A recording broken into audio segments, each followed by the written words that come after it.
July 2002, over Germany, the middle of the night. What is it? A Russian plane is taking children on holiday to Spain, but the pilots can't believe what they see heading towards them. Increase climb. Climb, you said!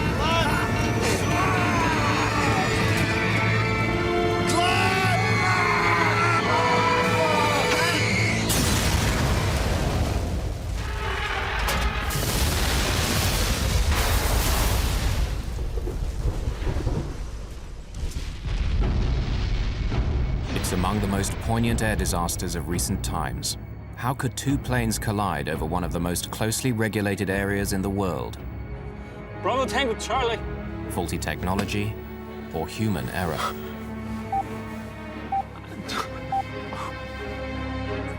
Oh!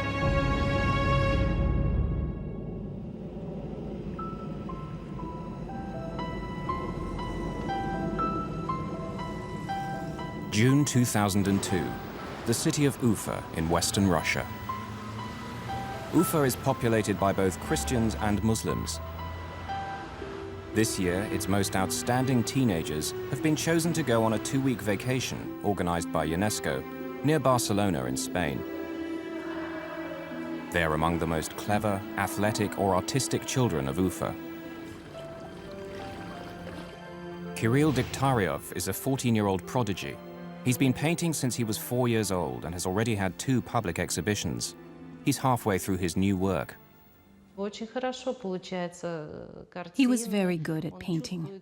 He felt colors. He received good reviews. The trip sounded very exciting. That's why we agreed that Kirill should go to Spain. He just graduated from grade 9. He needed some rest, and it was a good opportunity for a summer holiday.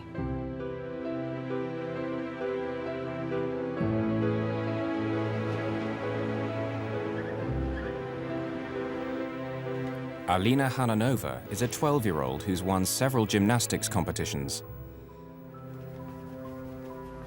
We were very glad for her because, indeed, very smart and very talented children were flying there. All extraordinary children in terms of their personalities. She studied very well, and she got only excellent marks. I remember that she was pleased to go on the trip. She loved getting ready for it. She was so excited. We purchased some clothes and some vacation stuff.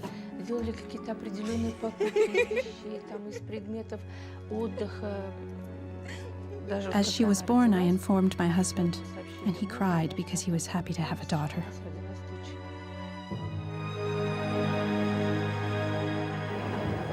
The 46 children from Ufa, accompanied by a few teachers, leave on a train to Moscow. There, they're due to catch their flight to Barcelona. But in Moscow, things start to go wrong. The tourist agency accidentally takes the children to the wrong airport, so they miss their plane. They're terribly disappointed. While the agency tries to sort out the mess, the children go sightseeing in the Russian capital.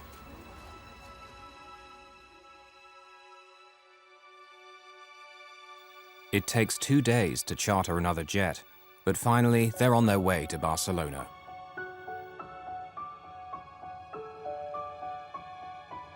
On July the 1st, 2002, the children from Ufa board their plane at a Moscow airport.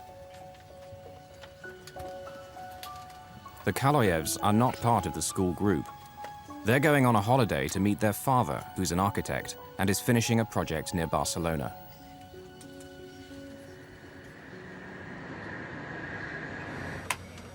No fewer than 5 Russians are flying this plane. The captain is Alexander Gross, who's been a pilot for over 30 years.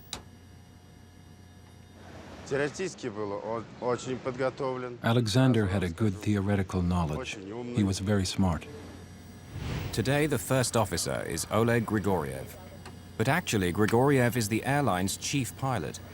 On this trip, he'll be evaluating Captain Gross's flying. If you did something wrong, some captains would criticize you very rudely. Others would be very formal and polite. But Oleg Grigoriev would express his disapproval in a gesture, like that, meaning, why on earth did you do that? Captain Gross is in command, but Captain Grigoriev is his supervisor. If it comes to the crunch, who will really be in charge? Seated in the left rear is Murat Itkuyilov, normally the first officer, but who's not officially on duty because Grigoriev is in his seat. Nevertheless, since he'll soon be promoted to captain, his opinions are considered. Мурат был профессионален как пилот, любил летать. Murat was a very professional pilot. He loved to fly. Murat was interested in the new stuff in aviation and always kept up to date on the most progressive things brought in. Also on the flight deck are an experienced navigator and a flight engineer. Just before 11 that evening, Bashkirian Airlines Flight 2937 leaves Moscow. The plane is a Tupolev 154.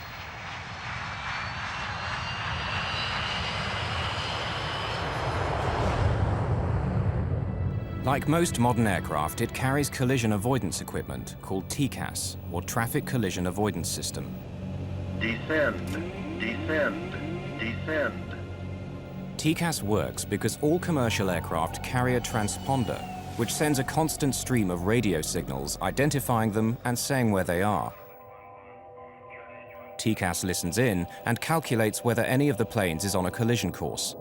If they are, it will tell the pilot what action to take to avoid collision. Descend, descend. If air traffic control should ever let them down, TCAS will be their last line of defense. Clear of conflict. Hundreds of miles away in Bergamo, Italy, a Boeing 757 is getting underway. It's flying for DHL, the international freight company, and is heading for their European base at Brussels in Belgium. The Russian Tupolev will cross its path over southern Germany. The Boeing has only 2 people aboard, Captain Paul Phillips, who's British, and First Officer Brant Campioni, who's Canadian, and due to fly the next leg of the journey. The DHL takes off at 6 minutes past 11, on what will be its last journey.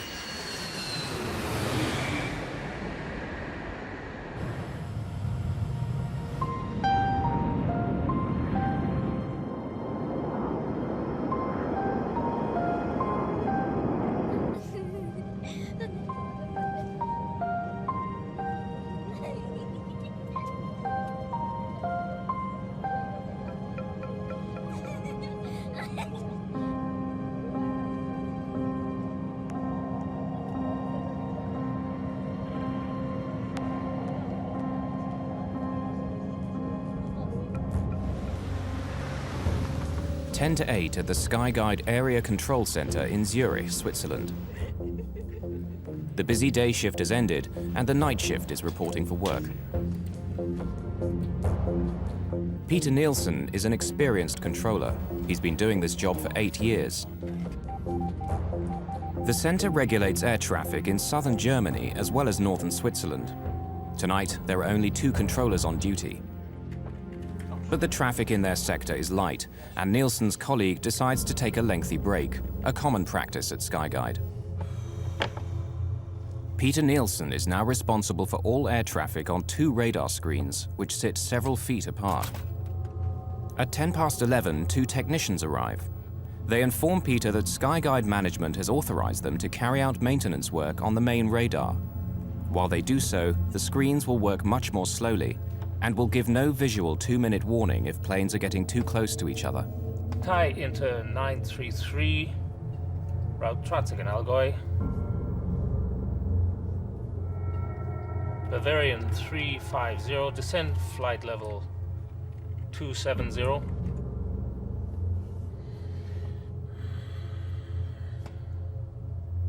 The engineers now tell Peter Nielsen they have to shut down the telephone system as well. They switch over to the standby phones.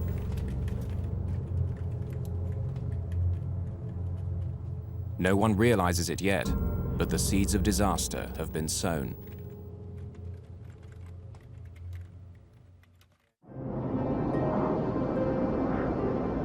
The Russian plane, filled with schoolchildren, is now over central Germany and flying towards Switzerland.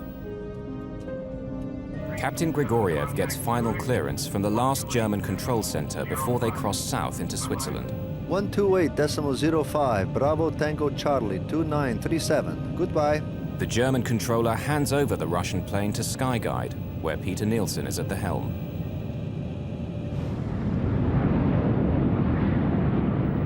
Meanwhile, the DHL plane is climbing north over the Alps and is now entering Swiss airspace. Zurich, radar, good evening. Dilmun 611, I'm climbing flight level 260, direct Obasi. Captain Paul Phillips of the DHL requests clearance to climb to a higher altitude. The thinner air there will mean less air resistance and save fuel. Roger, climb flight level 320. Direct Tango Golf Oscar and requesting 360, thanks, it's available. Tillman 611, climb flight level 360. The DHL reaches flight level 360, or 36,000 feet, the same altitude as the Russian plane. And they're on a collision course. But they're many miles apart. So far, no danger. Now the assistant gives Peter Nielsen a new flight strip. An Airbus Aero Lloyd Flight 1135 is flying to the airport of Friedrichshafen nearby. It's going to increase Peter's workload dramatically over the next 5 minutes and have him switching from one screen to another. Peter tries to dial the airport control tower at Friedrichshafen to discuss handing over the Aero Lloyd flight to them. But the line is dead. He tries a second time. The phones aren't working. The Aero Lloyd pilot is trying to make contact with Peter. He has to leave the Russian pilots unattended. Zurich, good evening. Bravo Tango Charlie. But the Russian pilot is also calling him on the other screen. Aeroloid 1135, roger. Call you back. Station calling. Say again, please. Zurich, good evening. Bravo Tango Charlie, 2937. Level 360. Bravo Tango Charlie 2937, squad 7520. The Aero Lloyd is calling again. Yeah, expect so. Call you back shortly. Now another plane needs him. A Thai Airways flight heading north. Thai into 933. Contact now on Munich 132.140. Goodbye. 140 Thai. Air traffic controllers are used to handling tricky situations. But tonight, Peter's equipment isn't working properly, and he's controlling 2 screens at the same time. Normally, his radar would warn of any impending collision. What he doesn't know is that tonight, it's out of action. Correct. What is your present heading? Present heading is 265. Roger. Right turn, heading 280, vector ILS 24. Right heading 280 to expect ILS 24, Aero Lloyd 1. Peter wants to get this Aero Lloyd flight off his hands. He tries dialing the public number for the Friedrichshafen control tower for the 3rd time. Bitte überprüfen Sie die Rufnummer. Die gewünschte Verbindung ist...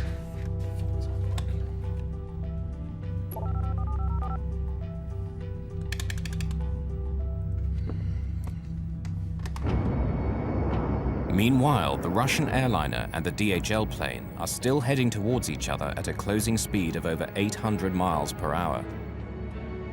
Neither crew is aware that they're only 2.5 minutes apart.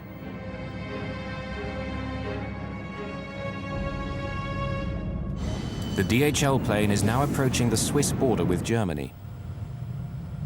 The Russian Tupolev is heading for exactly the same spot and at the same altitude. Finally, someone at another air traffic control center in Germany spots the danger. Conflict.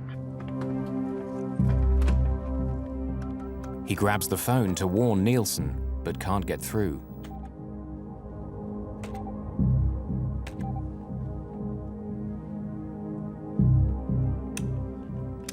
international air traffic rules prevent him from talking to the pilots directly.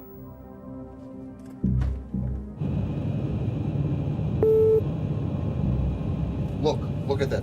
Now, for the first time, the Russian pilots can see the DHL plane on the screen of their TCAS anti-collision computer. But Peter Nielsen is still focused on getting the Aeroloid flight safely down. Aeroloid 1135. Aeroloid 1135, go ahead, sir. Yeah, I lost my connection to Friedrichshafen Airport. Could you please call them on your second set, 124.35.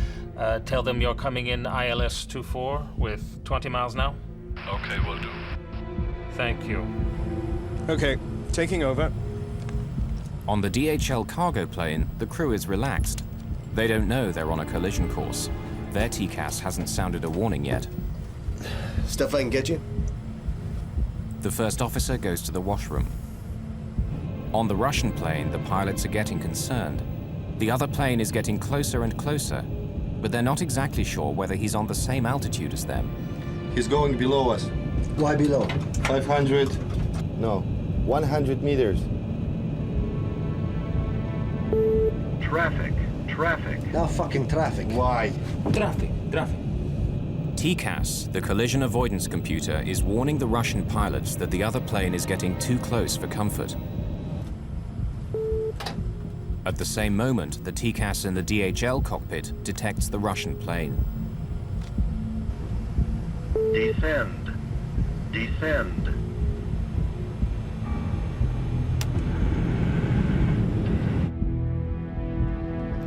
Peter Nielsen finally realizes what's happening. Bravo Tango Charlie 2937. Descend flight level 350. Expedite. I have crossing traffic. Descend. Captain Gross disengages the autopilot and starts to descend. Climb. TCAS is telling them to climb. The controller is telling them to descend. It says climb. He is guiding us down. Bravo Descend? Tango Charlie 2937. Descend level 350. Expedite descent. Expedite descent level 350. Bravo Tango Charlie 2937. Peter Nielsen thinks he's averted a collision by telling the Russian plane to descend. But what he doesn't know is that the DHL pilots have received a TCAS instruction telling them to descend. Increase! Dilmoon 600, TCAS descent! They're trying to tell Nielsen that they have a TCAS instruction to descend, but Peter can't hear them. If both planes obeyed TCAS, there'd be no problem. But the Russians, instead of climbing, have followed the controller's orders. Now both planes are diving towards each other. He's going below us. Fuck, where is it? Here on the left.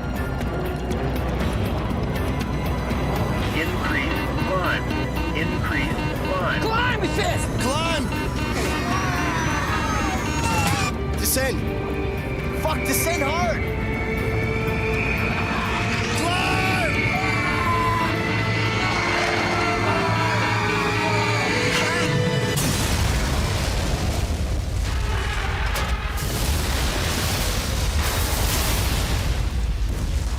The tail of the DHL clips the belly of the Tupolev, tearing it apart. The pilots soon lose consciousness.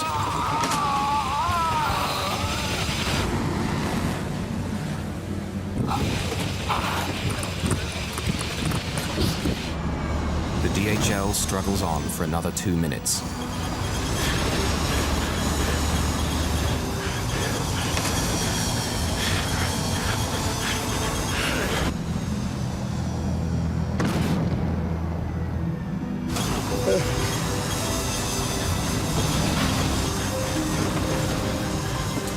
It will crash 4 miles away. Can we go over to Friedrichshafen? Affirm. Bye-bye. Bye-bye. Peter is unaware of what just happened. Bravo Tango Charlie 2937.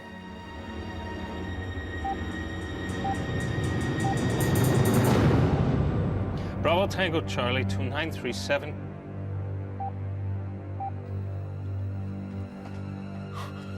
Bravo Tango Charlie. This is the nightmare that every controller hopes will not happen to him. 2 of his aircraft colliding, killing scores of people. Oh! Peter Nielsen leaves the control room for the last time, but his story is far from over.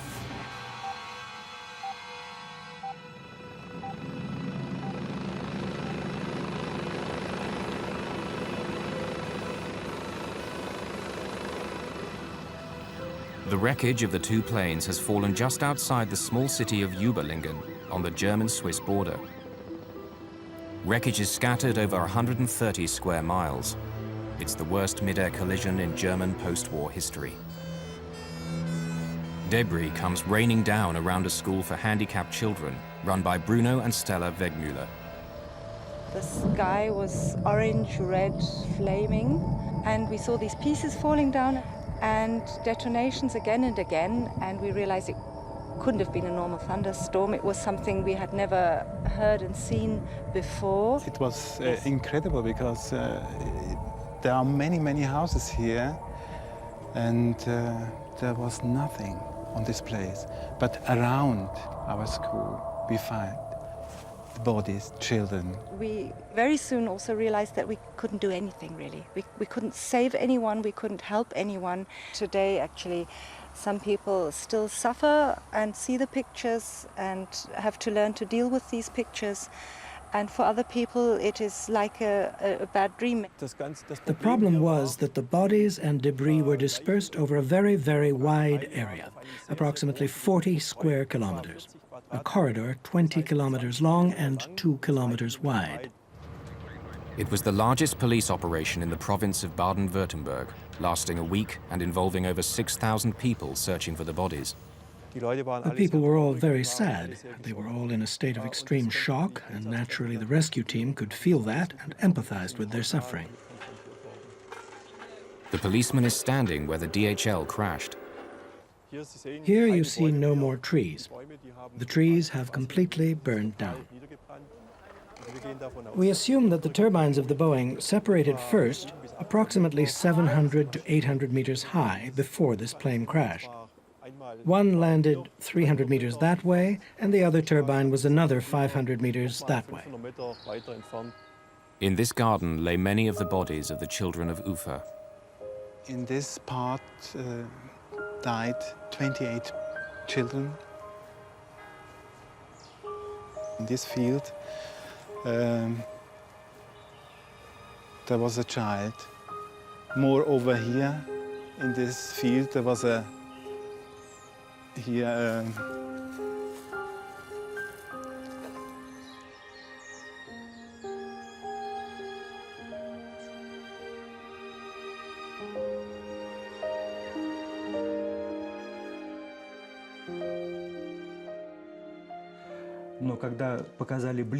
When they showed a close-up of an airplane, I saw an emblem of our Bashkir Airlines on the rear of the aircraft. I was in the kitchen. Everybody was still asleep. I nearly fainted. I leaned to the table.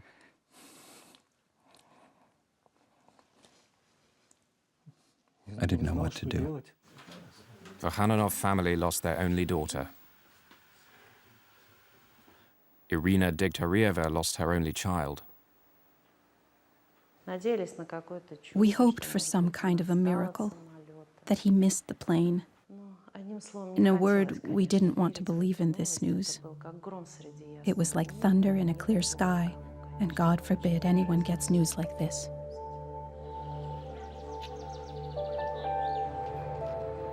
Vitaly Khaloyev, the Russian architect, was awaiting his family in Barcelona. He's one of the first to arrive in Überlingen. Although the relatives are not encouraged to participate in the search, Vitaly cannot help himself.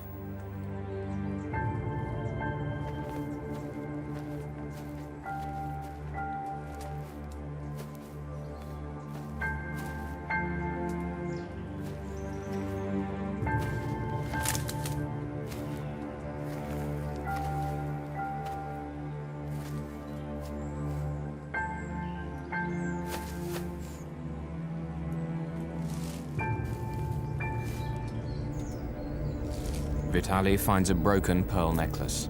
He recognizes it as his 4-year-old daughter's. My angel.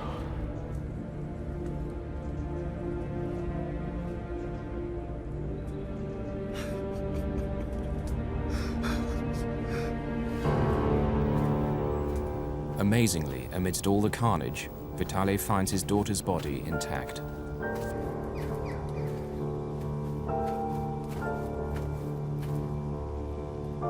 She did not suffer at all. The mutilated bodies of his wife and son won't be found until later.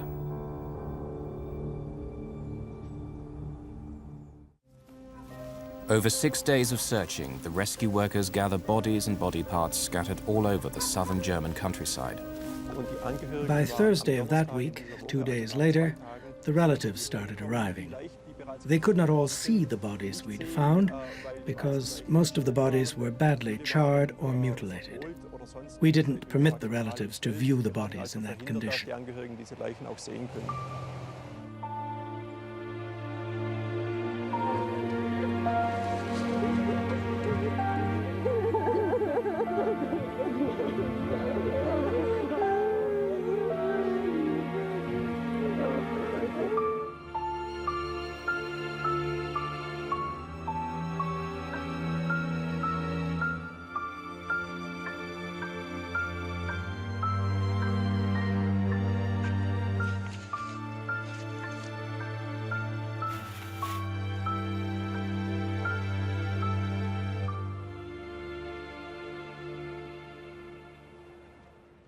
In Ufa, in western Russia, both Christian and Muslim communities are devastated by the loss of their children.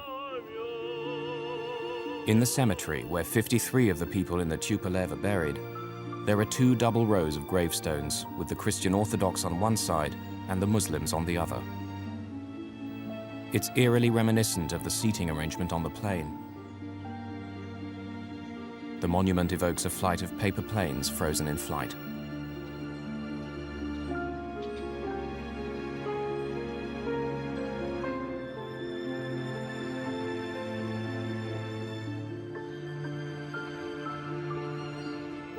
This is Kirill's grave, the young talented artist.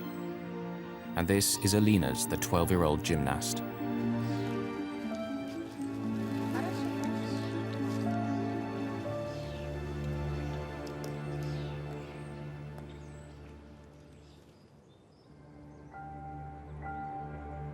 Vitaly Khaloyev, who lost his entire family, has designed and built a huge monument in their memory.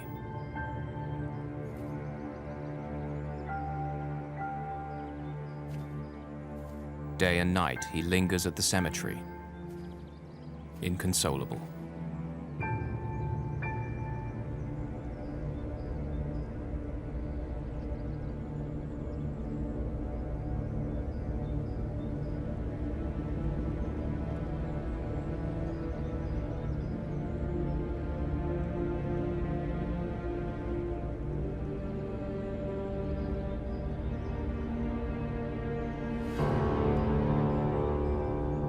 At Skyguide in Zurich, after the collision, work has all but come to a standstill.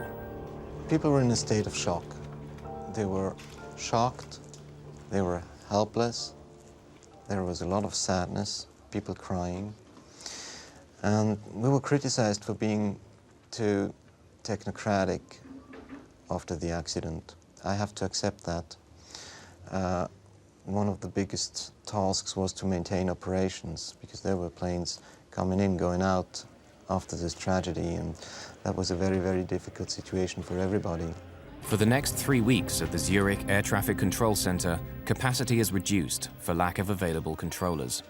Peter Nielsen never again worked on an air traffic workstation. If you go through something like that, you're not able to come back. It's too deep in, and it's too big. From an emotional point of view, of course, it was shattering. It was, for me, really, really terrible. Terrible in the sense that it happened to one of my colleagues, it happened to our profession, but it also happened to families who lost their children. The hunt begins for a scapegoat. If two planes collide in empty skies, someone must be to blame. At first, some suspect the Russians. The pilot of the Russian plane is said to have ignored repeated instructions from air traffic controllers. And while the repeatedly, they contacted the Russian pilot and asked him to change altitude because he was flying at a level where he should not have been.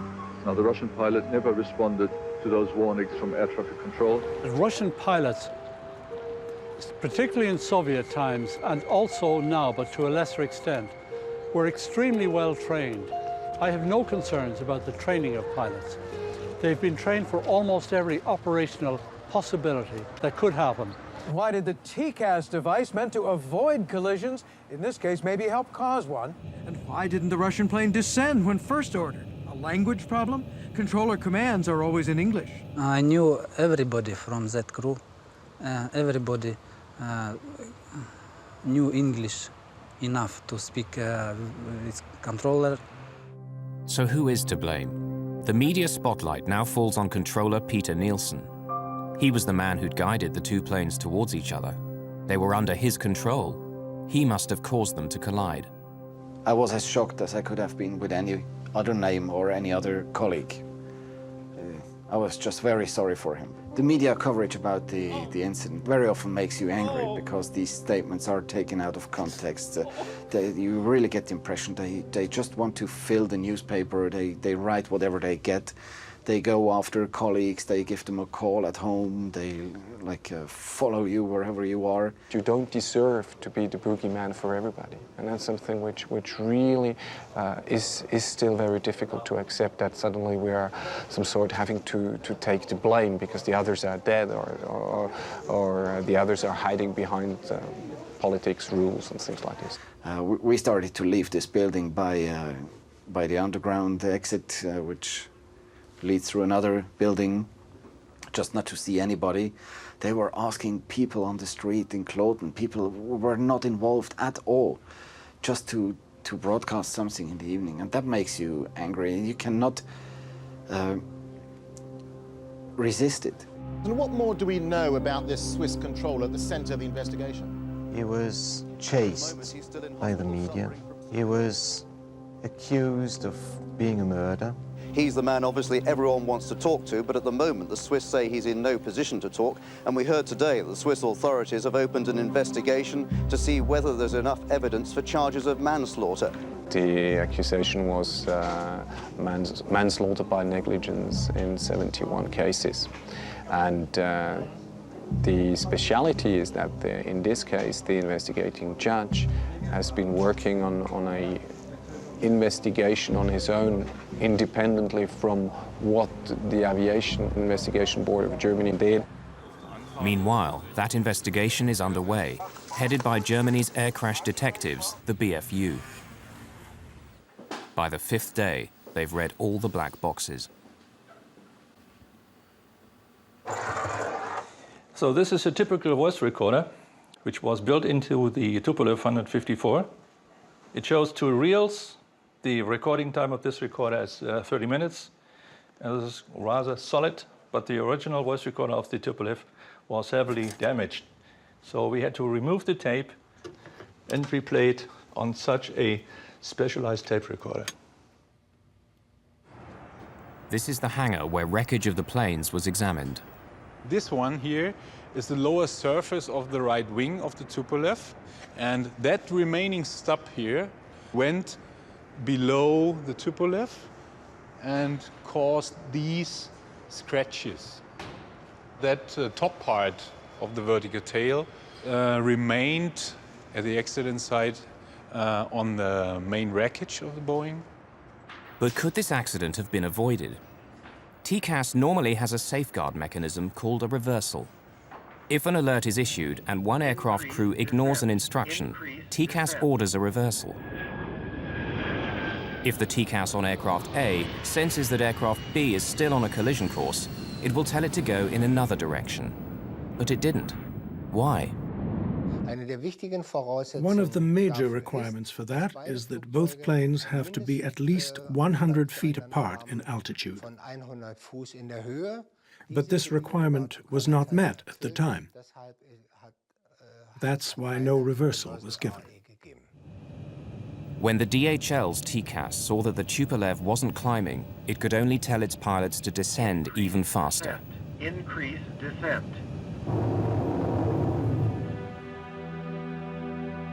If the reversal had been possible, the children of Ufa might have lived.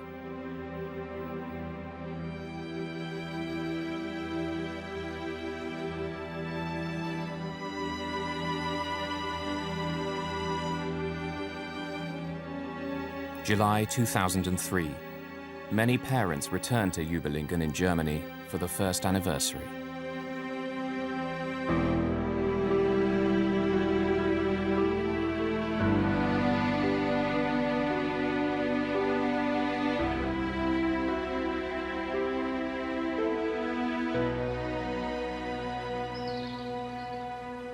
The Germans built a memorial on the site of the tragedy. It's made up of a series of giant silver pearls on a broken necklace.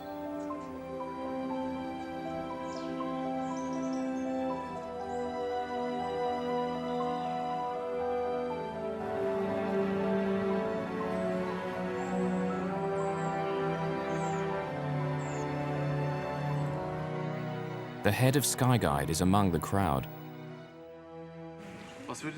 Can you tell us, what are the mistakes you made? I don't think this is the time to talk about it. I'm sure you'll understand. Have you apologized? Okay. Thank you.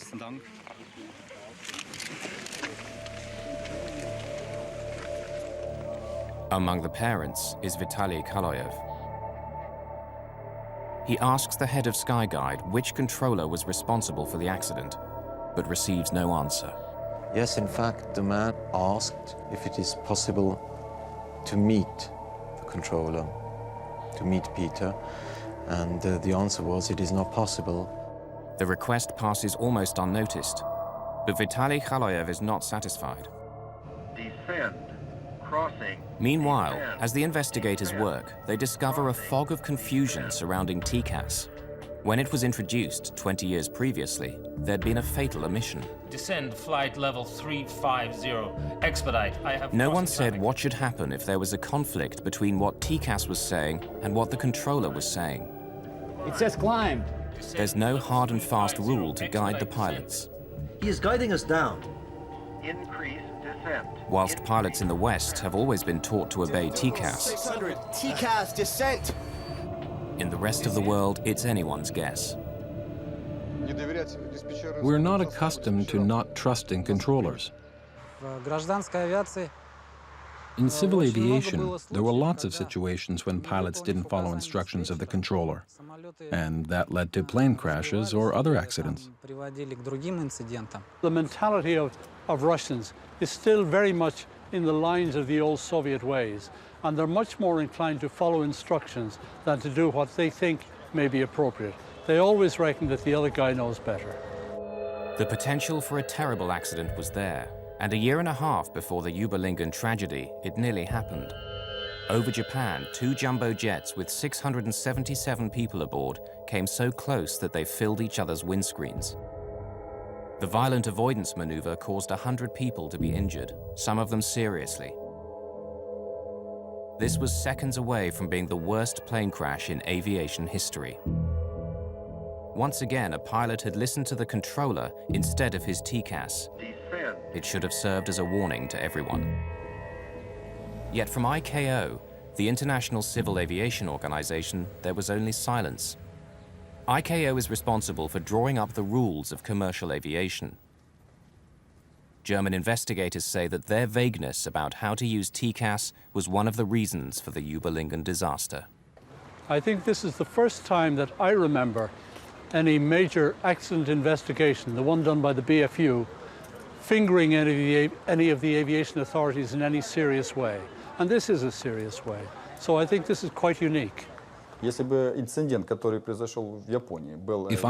had carried out a detailed investigation of the incident in Japan and made recommendations that led to changes in procedures, this probably would not have happened. ICAO did not feel it necessary to get involved in this, and they left it entirely up to the Japanese authorities. Had it been a collision, maybe they would have got involved. After this near miss, the Japanese government immediately asked for their guidance. But unfortunately, ICAO only acted on the request 18 months later, after the Überlingen disaster. Perhaps the ICAO procedures and standards, but in particular operating procedures for airborne collision avoidance, were somewhat ambiguous or open to interpretation. The Japanese incident was not the only warning ICAO received. In the 2 years leading up to the Überlingen collision, 4 other near misses happened in Europe alone because one set of pilots obeyed air traffic control instead of their TCAS. If I have to summarize the advice that we gave the world, if a warning comes from ACAS, pilots should immediately follow it at all times. With the benefit of hindsight, you always ask yourself, could we have done more? And an accident is a wake-up call for everybody. All of these regrets are of little comfort now to the grieving parents of Ufa.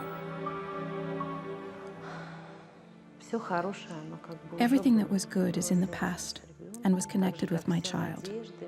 All the hopes, dreams were connected with him, with his future. And now, nothing left. At least I've got nothing left. So the right way to put it is, my life didn't change. It stopped.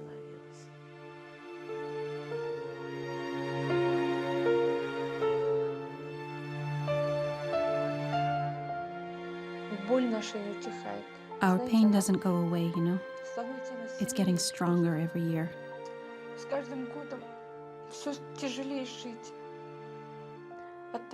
It's getting harder to live.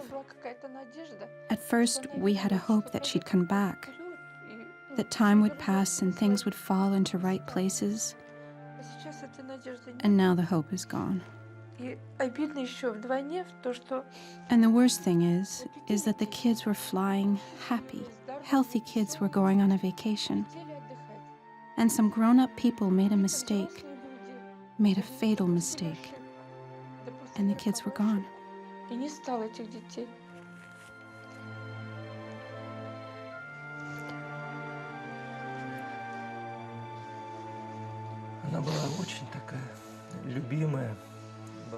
She was loved. She was very kind, gentle. She was the beloved daughter. Beloved daughter.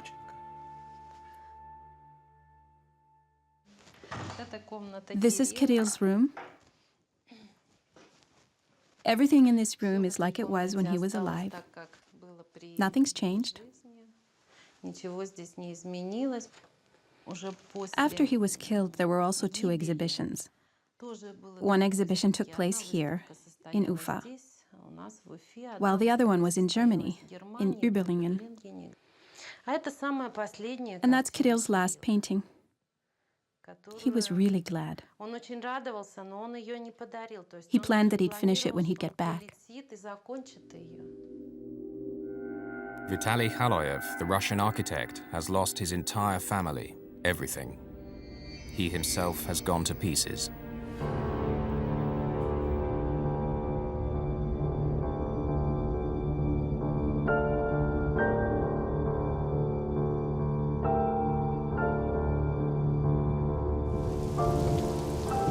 He's become obsessed with finding out who is responsible for the collision. Khaloyev decides to travel to Zurich to play out the last tragic chapter in the Überlingen story. On February the 24th, 2004, a stranger calls at the house of the controller, Peter Nielsen.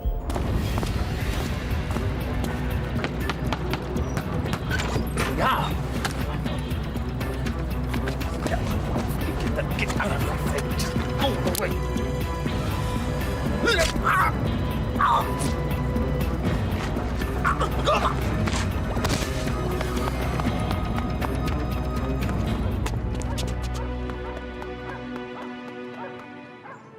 It was just the saddest thing you can imagine.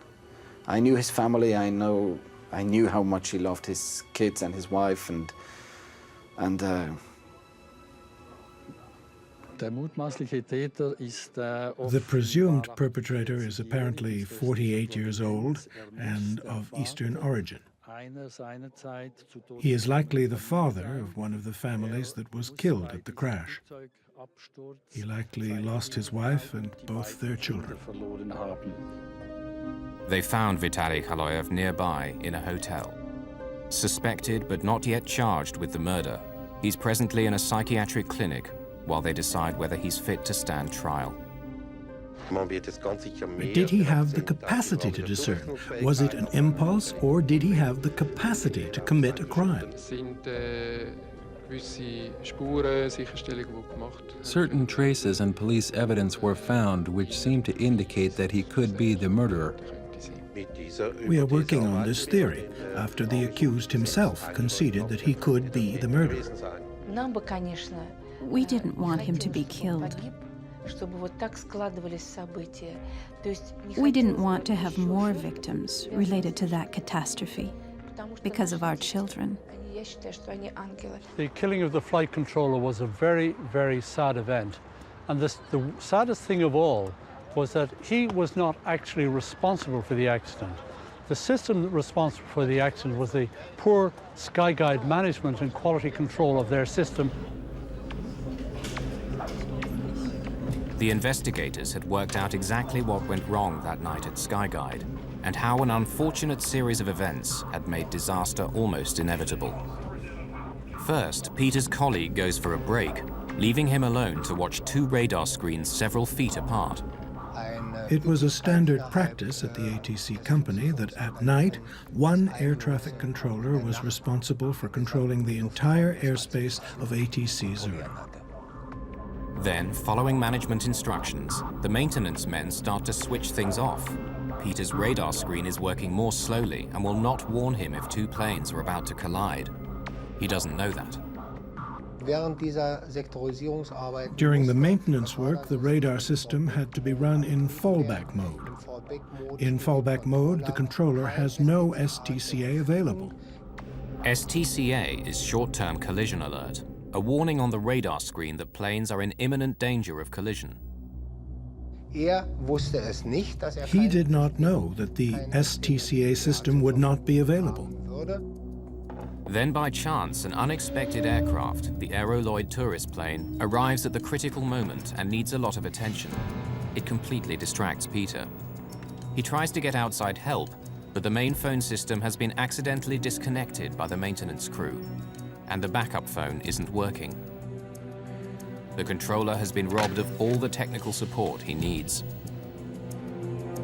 The phone link with Friedrichshafen was down. At this time, there were various radio transmissions, and the controller had to answer them on the different frequencies. Finally, when both planes are descending, the DHL pilots cannot tell him what's happening because the radio frequency is busy. 600, TCAS, descent! The earliest they could do that was 23 seconds later, because until then, the frequency was blocked by the ATC Zurich transmission to the Tupolev crew. May 2004. It had taken the German BFU investigators 22 months to publish their final report. They found that the disaster had two major causes. Firstly, Peter Nielsen was too late in noticing the danger of a collision. Secondly, the Russian crew was wrong to obey him when he told them to descend, rather than their own TCAS equipment telling them to climb. But other pilots understand their dilemma. The TCAS commands are spoken in such a dispassionate voice. Descend. Increase descent. Such a matter-of-fact type of voice. And then there's the voice of the air traffic controller's urgent command. Descend immediately. Leave this altitude immediately. Go to another altitude at once. So, whichever voice sounded more urgent was the one the crew obeyed. Finally, the report severely criticized Skyguide for leaving a lone controller on duty that night. We have learned our lesson, and we don't have single-manned operations or only one controller in front of a monitor. anymore. This might happen again. Another badly organized air control service or a crew might make a mistake. You're guilty or not guilty. That's not the meaning of a final report. The meaning of a final report is facts. What has happened? Why did it happen? What are the lessons to be learned? Safety requirements. Why didn't they provide safety during that flight, when my child was on board? They must take the responsibility for not providing security for that flight. Mistakes were made by us also, and we regret them deeply.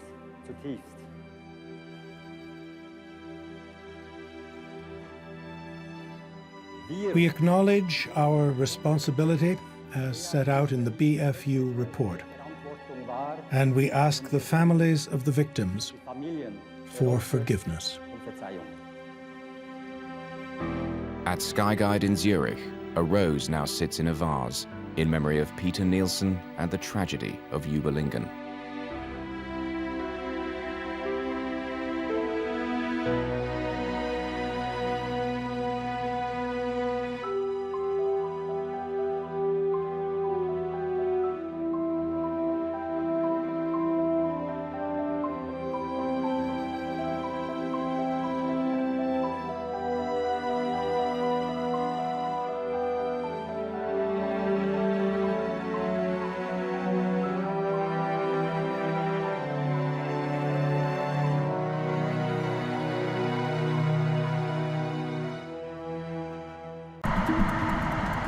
East of Los Angeles, a calm holiday weekend is shattered by a devastating explosion. A neighborhood is destroyed.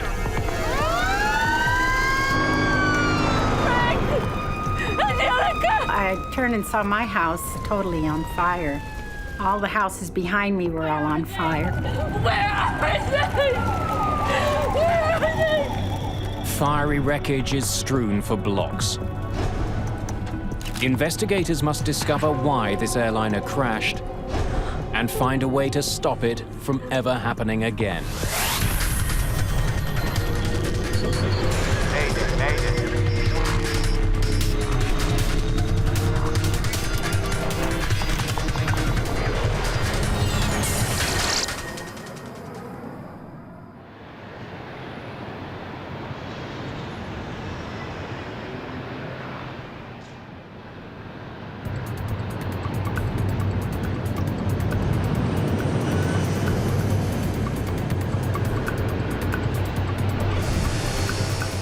Los Angeles International Airport, LAX, is one of the busiest in the world. It's used by 40 million passengers each year. More than 1,500 planes take off and land every day.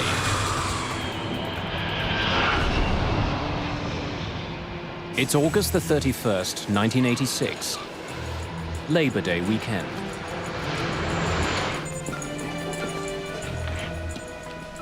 Today, a junior air traffic controller, Walter White, will be handling some of that traffic. Let's go. That was the big one. White isn't yet a fully fledged controller. He has to put in more time before he gets his final certification. Hey, Carl, how's it going? Hey, slow, slow, slow. It was a long weekend, and it was a beautiful day in Los Angeles. It was absolutely clear outside, which we call Chamber of Commerce type day. You want to take a break? Have a cigarette? I can sit in for you. That was my normal assigned shift, and Walter came in and asked me if I wanted a break, wanted to go smoke a cigarette, and I said, sure. All right. Traffic was light, it wasn't very busy, it was Sunday morning. Well, certainly, any controller is looking to get seasoning, if you will. 3 months, 4 months, that's a pretty new controller. Los Angeles Approach, good morning. I mean, it wasn't my turn for a break. Walter wanted to work the sector. As I remember correctly, he wanted to work it for some proficiency time. He hadn't worked it in a while. East Hill 60, can you see the runway 25 left? Roger, LA Approach. Thank you. Reduce speed to 200, then descend and maintain 6,000. 200, descend and maintain 6,000. Thank you. Have a nice day. Several hundred kilometers to the south, passengers are boarding an Aeromexico DC-9.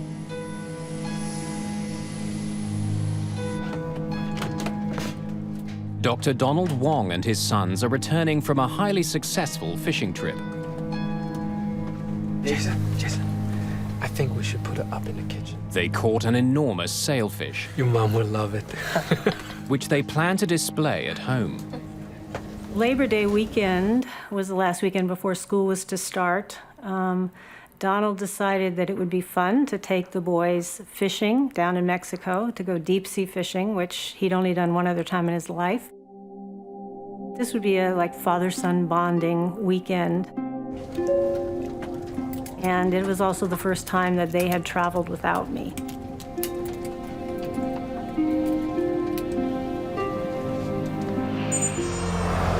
Just east of LA, the suburban city of Cerritos wakes up slowly. In the 1970s, this bustling community had been one of the fastest growing in Los Angeles County.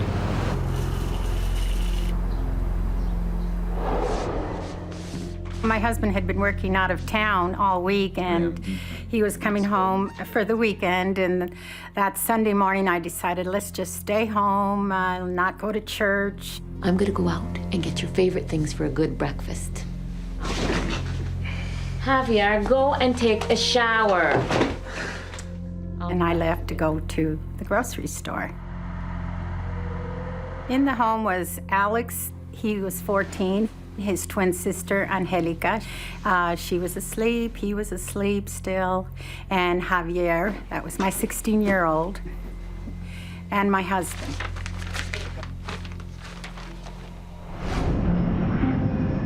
As Estrada leaves on her errand, Aeromexico Flight 498 is just 20 minutes from LA. Captain Antonio Valdez Prom is acting as co-pilot as they approach the city. First Officer Jose Valencia is piloting this leg of their journey. Ready when you are, Cap.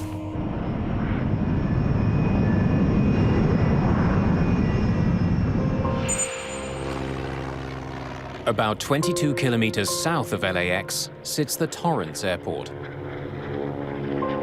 Operating in the mammoth shadow of LAX, Torrance serves private planes and amateur pilots. It's one of several small airports that operate near LA, a region that has over 6,000 weekend flyers. Fuel set. At the end of a busy summer, William Kramer, his daughter Caroline, and wife Kathleen are finally taking to the skies. Piper 4891. All clear for takeoff. Good morning, Piper 4891. This is Torrance Tower. You're clear for takeoff from runway 5. They're heading to Big Bear Lake. Rolling tower. About 200 kilometers northeast. A meticulous man, William Kramer is an executive for an engineering company. 6 years ago, at the age of 47, Kramer bought his first airplane, a stylish and swift Piper Cherokee.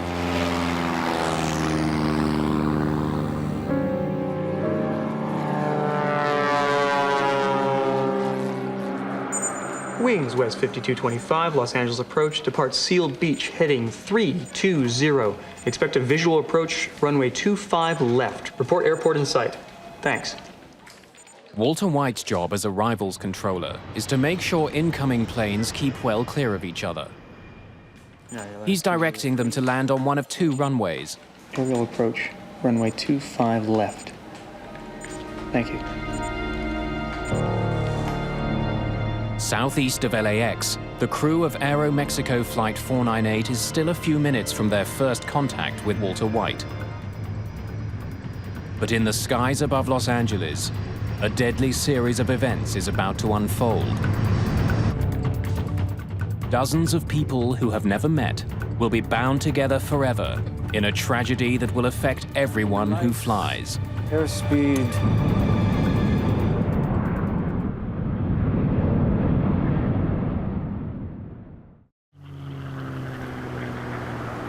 August the 31st, 1986, Labor Day weekend. All clear for takeoff, Torrance. Just south of Los Angeles, William Kramer and his family are finally on their way for a long-awaited holiday.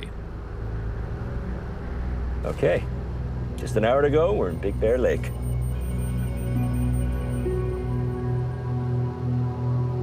They're reporting visibility of 14 miles today. Pretty good. As the Torrance airport recedes behind him, Kramer begins climbing to 3,000 meters on his way northeast to Big Bear Lake.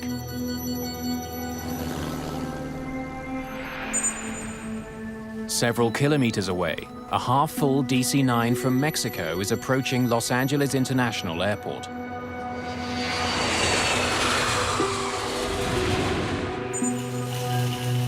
Less than 2,000 meters below them, Teresa Estrada is driving home with the groceries for a holiday breakfast. Her husband and 3 children are waiting just a few blocks away.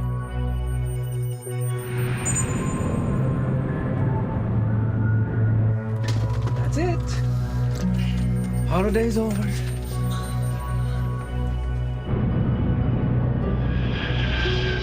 PSA 1765, 12 plus, 1 mile southbound. It's not a busy morning, and one by one, arrivals controller Walter White guides his planes in safely. Report airport in sight.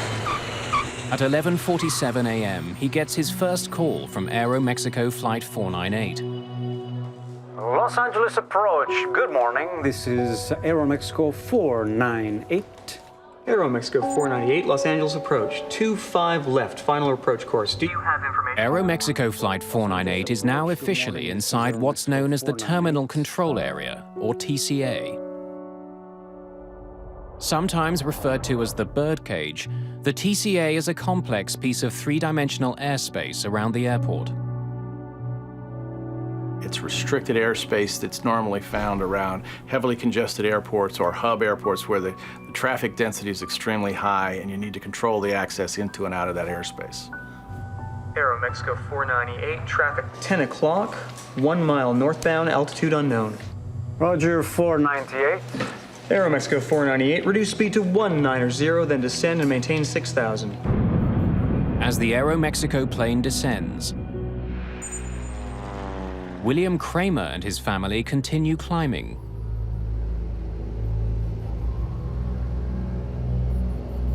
I hope it's like this when we get to Big Bear. We should be able to see the ocean by now. Hon, take a look at the map and look around the 4-5 and see if you can see any kind of landmarks that we can use. Oh, what am I looking for? Walter White is keeping his eye on the Aeromexico jet when his attention is abruptly drawn to another plane that's just appeared on his radar. It's not one he's expecting. One approach, 66 Romeo is on a flight from Fullerton. Cruising altitude is 4,500. We'd like following.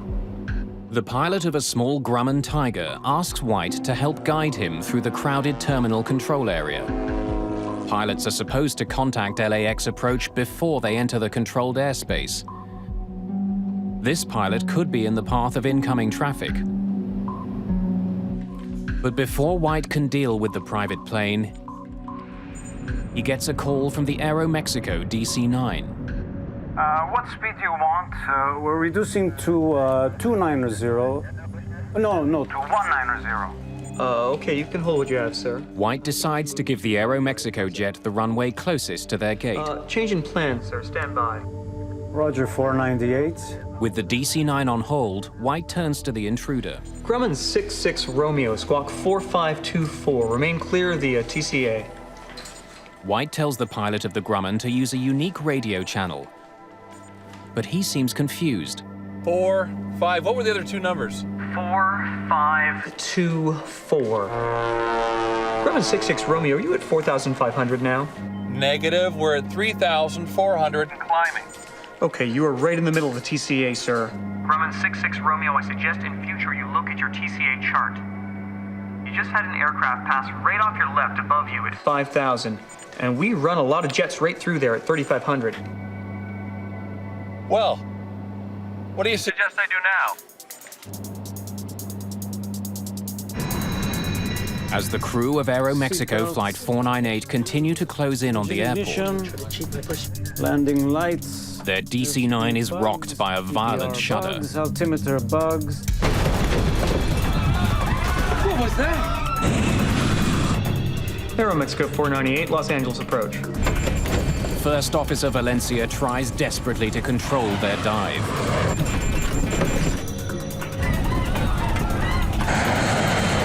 Aeromexico 498. Los Angeles approach. This can't be.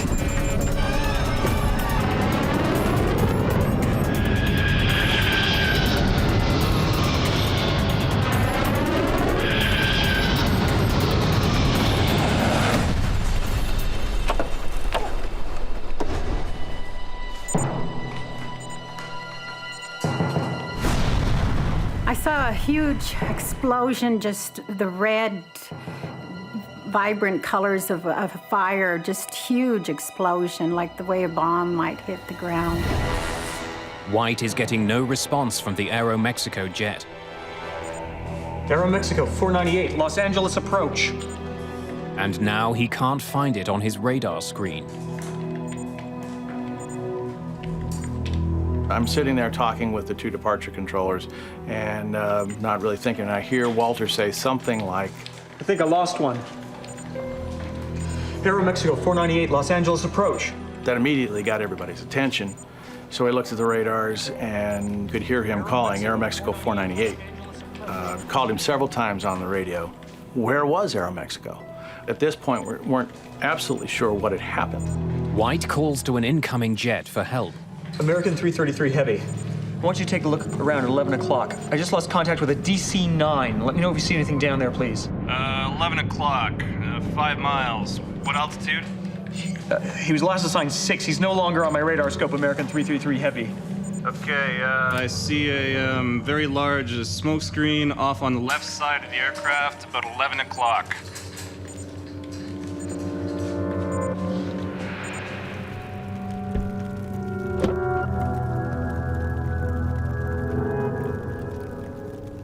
I went down the street to go to my house, and I saw a woman's head, that her body had been cut in a diagonal, and she was just laying there.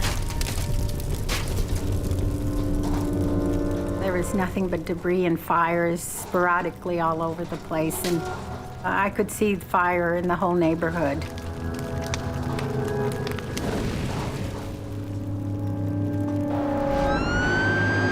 Nearby, an engine from a local fire station had been on a training exercise led by Fire Captain Larry Hambleton. All of a sudden, one of the firemen tapped me on the shoulder and said, "There's a big column of smoke, off to our left." So I picked up the mic and made a guess at the address. Responding to a large fire north of 91, north of Carmenita. They came back and said, "Well, we've got a report of an airliner down." So I upgraded the response to basically triple what I initially asked for. I'm calling for a third alarm and 2 air squads east of 183 in Carmenita.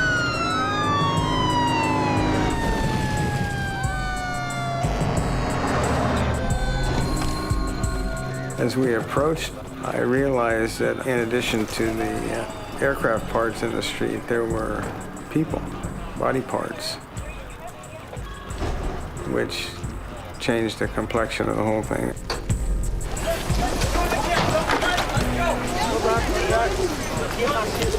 Derek, get in here. Set up a perimeter.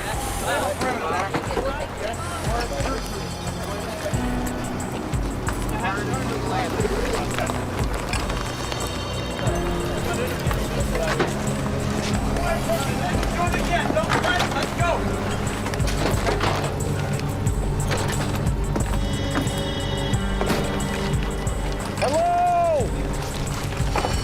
Hello? Can anybody hear me?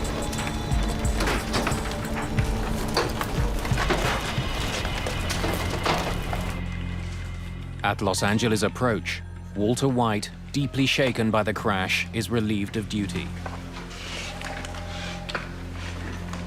I remember watching Walter get up and walk out of the room by himself.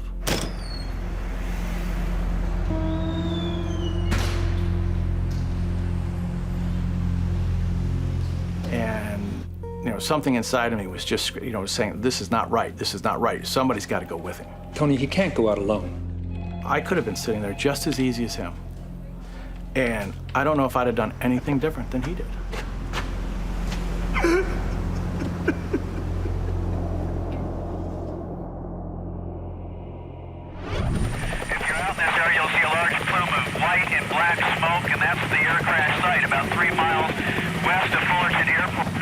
Helicopter news crews are quickly on the scene. Using for medevacing.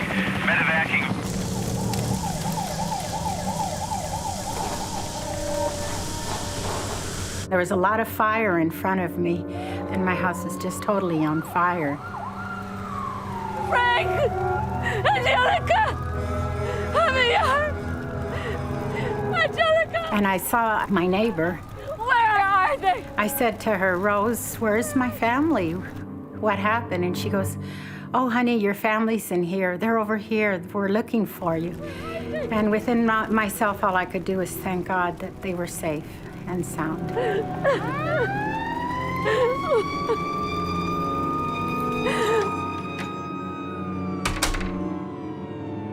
She took me into her home, and I saw Alex. Alex! Alex! What happened? Where's Angelica? Where's Angelica? I don't know. Where's Javier? Where's Papa? I don't know, Mom. I'm sorry. I don't know, Mom. And he started crying right away and said, Mom, I'm sorry. I'm the only one that came out alive. And all I could do was hug him.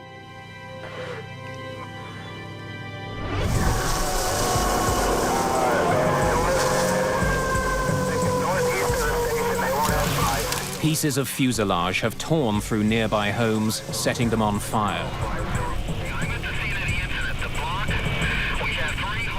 The tail section of the jet has been catapulted more than a block from the crash site.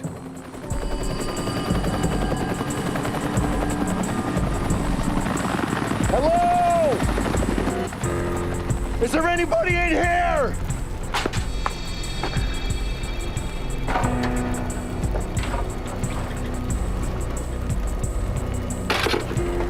As I surveyed the houses and the crash site around me, it was a very surreal experience to stand right there for probably 4 or 5 minutes before anybody else showed up and not see another living soul. I have got wreckage all over the place. There are no survivors, just fatalities. You know, I dealt with death on 1 or 2 or 3 people in a residential fire, but never a whole airliner full of people.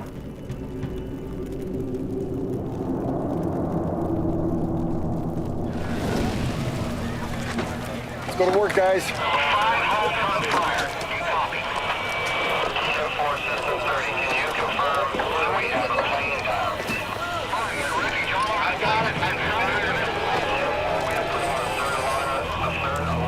I don't think I ever saw a whole human being. I gave him the job of finding body parts and wrapping them or covering them with yellow rescue blankets. No matter where it was, ever so small or whatever, you know, a hand or a torso or a leg or whatever. That became life to us. It was treated with respect. My memory of the incident is in a muted shade of brown. It's not black and white, it's not vivid color. You know, the grass isn't green, you know, the houses don't have paint. It's all some muted brown shade. And I'm told that that's my brain's way of taking something violent and horrible and softening it a little bit so that I can live with it and deal with it.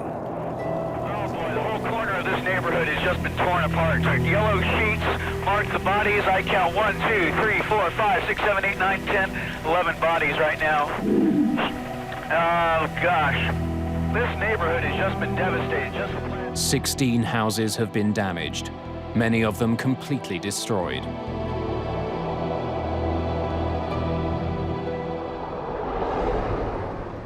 At Los Angeles International Airport, Mary Wong is waiting for her husband and 2 young sons. I went to the airport to pick them up around noon. and waited in that area outside of customs and waited and probably, you know, you're thinking, well, customs might take a little while, but about maybe 12:20 or 12:30, I started seeing a man walk around with a pack on his back with a green cross. We were taken up to a lounge upstairs, and on the elevator up, I looked at the man and I said, "They're dead." I said, "I just know they're gone." In Cerritos, emergency workers are shocked by another grisly discovery. In the playground of a local school, they find the wreckage of a Piper Cherokee Archer. Remarkably intact, the plane's canopy is sliced off. Its 3 occupants are found still belted into their seats. William Kramer and his family are dead.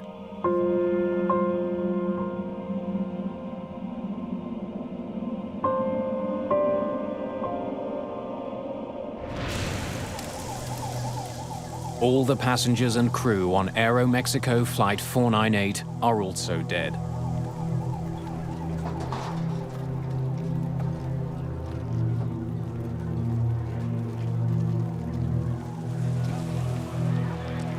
In addition, 15 people on the ground have been killed.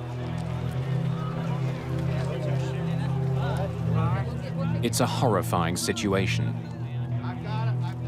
2 planes have crashed into a California neighborhood.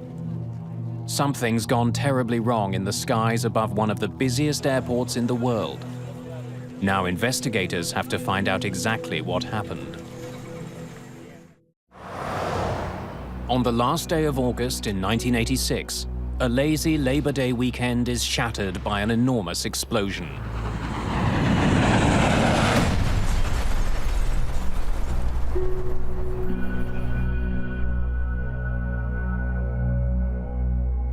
Two planes crash in LA County, destroying several houses.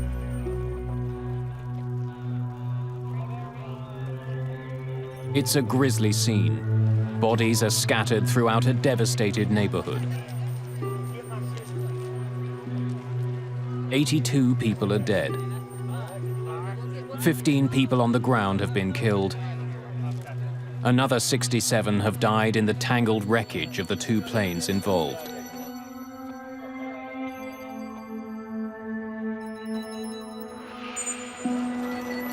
Investigators from the National Transportation Safety Board arrive that night.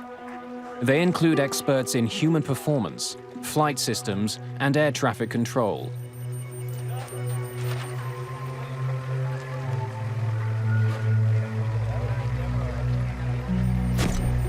From the beginning, investigators are focused on the fact that there are 2 planes on the ground. It suggests a disturbing conclusion, that this was a mid-air collision. The idea that this had been a mid-air collision was already conveyed to us before we even launched out of Hangar 6 back when we got to word. They saw 2 wreckages coming down, and that's the way it got conveyed to us. With that idea in mind, John White and his team must painstakingly examine the wreckage. It's more of now documenting where the major pieces were, and then looking at the pieces to see if you can determine how the aircraft, at what angle the aircraft may have come together at. Propeller marks on the tail of the DC-9 and paint from the Piper Cherokee reveal how the planes crashed. It looks like the Piper collided at the tail section of the DC-9, and the horizontal stabilizer came off. And once that happened, you could no longer control the pitch of the DC-9. The descending DC-9 and the climbing Cherokee met at a 90-degree angle. Their combined speed was 450 kilometers an hour. The impact tore off the airliner's tail section. Discovering how the planes collided is the first step. The more important question to be answered is why. To piece together the tragedy, investigators examine the DC-9's flight data recorder. It helps them pinpoint the exact location and altitude of Aeromexico Flight 498. The DC-9 was inside the terminal control area, the controlled airspace of the Los Angeles airport. It was right where it was supposed to be. But the Kramer's Cherokee was also inside the TCA. With all of the jets taking off and landing at LAX, private planes must first get permission to enter this area. Piper 4891, all clear for takeoff, Torrance. William Kramer was a newcomer to Los Angeles, but investigators learned that he was well aware of the limits imposed by the TCA. He knew that it was restricted airspace. And in the cockpit of Kramer's Cherokee, the confirmation. Investigators find a map of the Los Angeles terminal control area. Investigators make another puzzling discovery.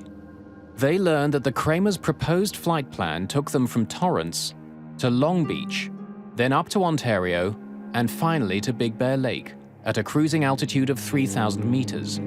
That plan keeps him well out of the TCA.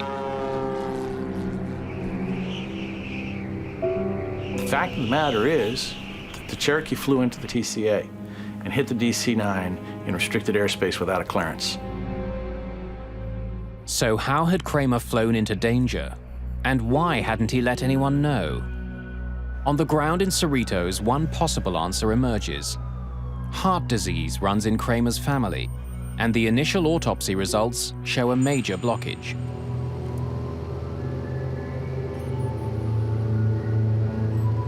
Are you all right, Bill? Yeah, I'm fine. Kramer may have suffered a heart attack on the flight, leaving the plane without a pilot.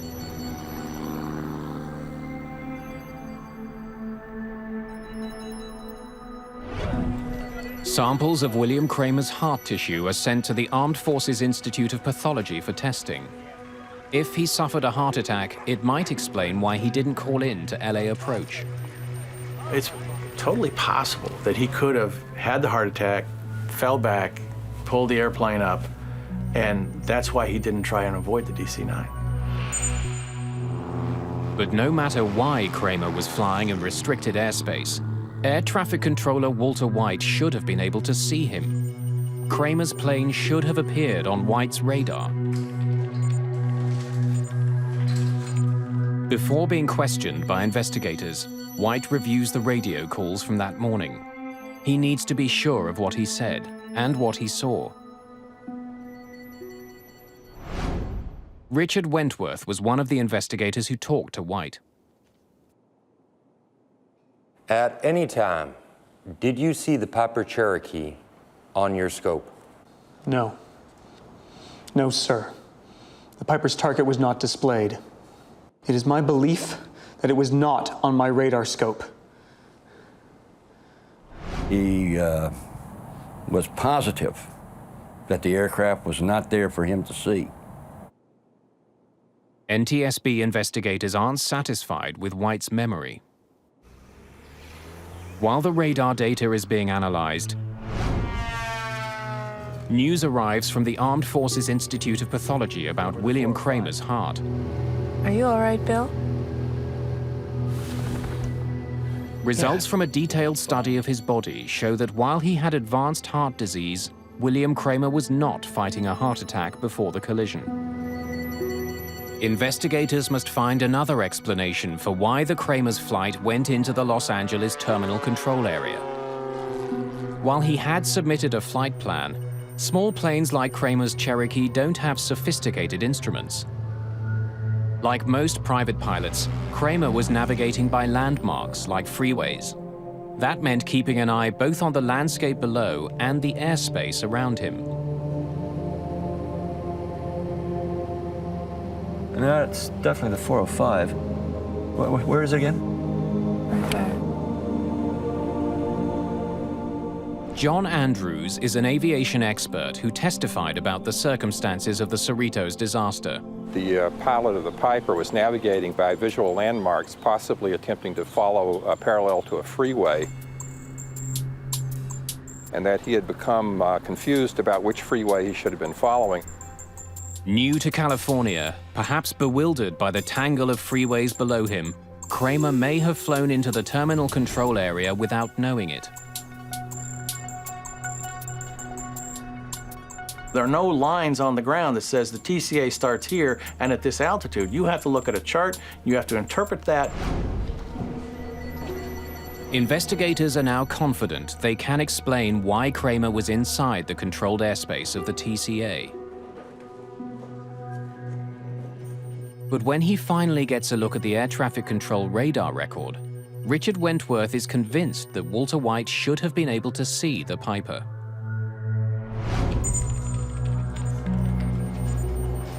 We were able to determine that the aircraft that collided with Aeromexico was there to be seen.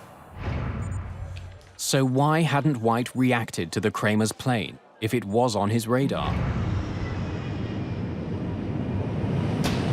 When Walter White came to work that day, the arrival station was being controlled by Carl Grundman.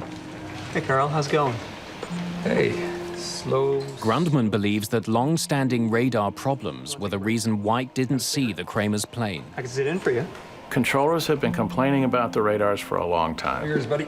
All right, thanks a lot. Take care. We had reported problems with the radar not picking up targets several times. When radar signals strike a target, they bounce back to the receiver. But if buildings or mountains interrupt the radar, the return signal can disappear. You may lose one target. You may lose two targets. It may not be presented for one sweep. Did you see the Piper Cherokee on your scope? No, sir. But that doesn't mean that the target isn't there. A blind spot is only an instantaneous thing. It's not a continuous thing. I think I lost one. There were also holes that were just because the radar was old. It was just not as accurate as it might have been. It was not state-of-the-art equipment, that's for darn sure. There's an effect called flicker. When a computer becomes overloaded, the scope will flicker. Every now and then, targets will drop out or can drop out. We reviewed that data. We had no evidence that there were any malfunctions of any systems in Los Angeles.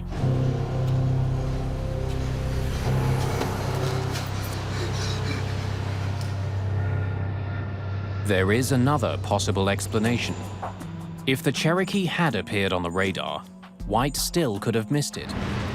Investigators focus on the other plane in the sky that day, the Grumman Tiger. Private planes are required to contact air traffic control if they're entering the terminal control area. But the Tiger was already deep into the TCA before it radioed Walter White. One approach, 66 Romeo is on a flight from Fullerton.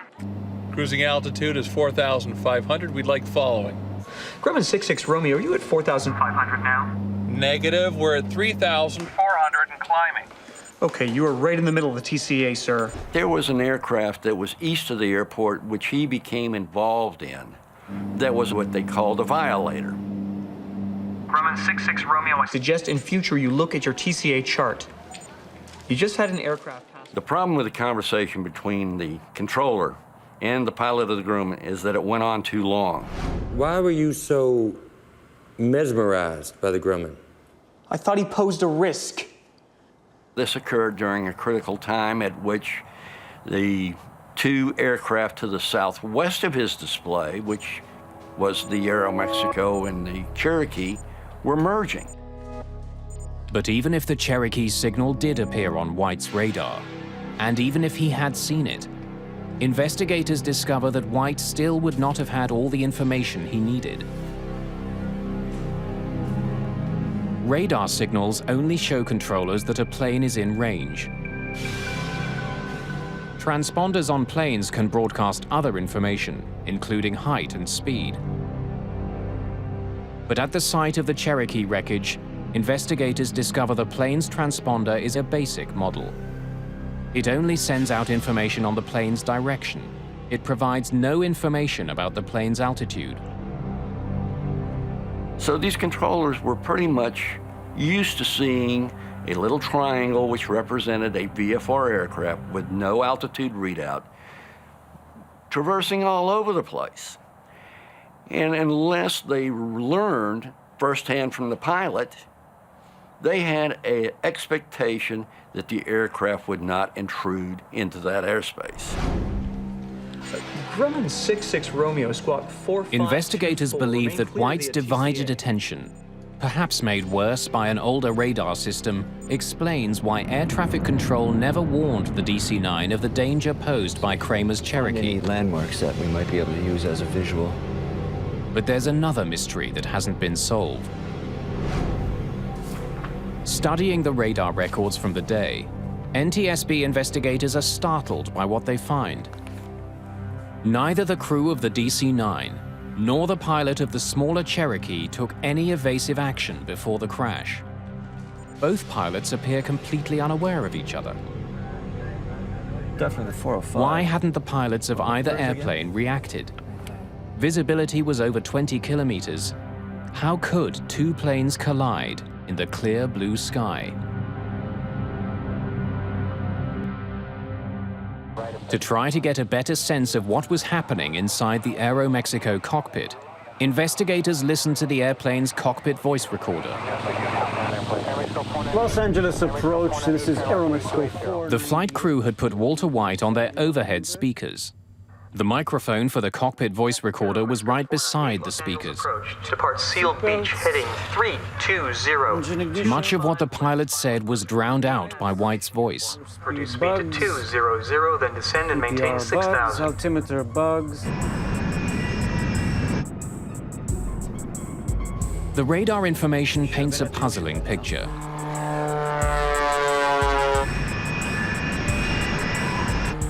It indicates that for more than a minute, the Kramer's Cherokee was there to be seen by the Aeromexico crew. And if the Kramers had looked out of their right side window, they would also have seen the Aeromexico jet. But neither plane altered its course. Neither plane took any action to avoid the deadly collision.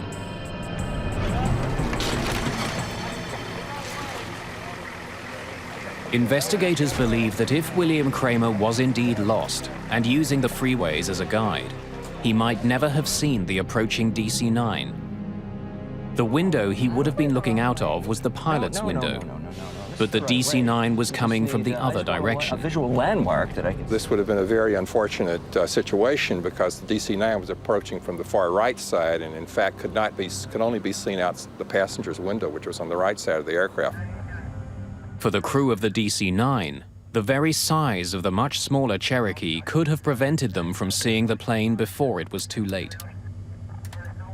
In some cases, when the small aircraft is closing very rapidly, by the time the aircraft becomes large enough for you to easily see it, it's almost too late to avoid the collision.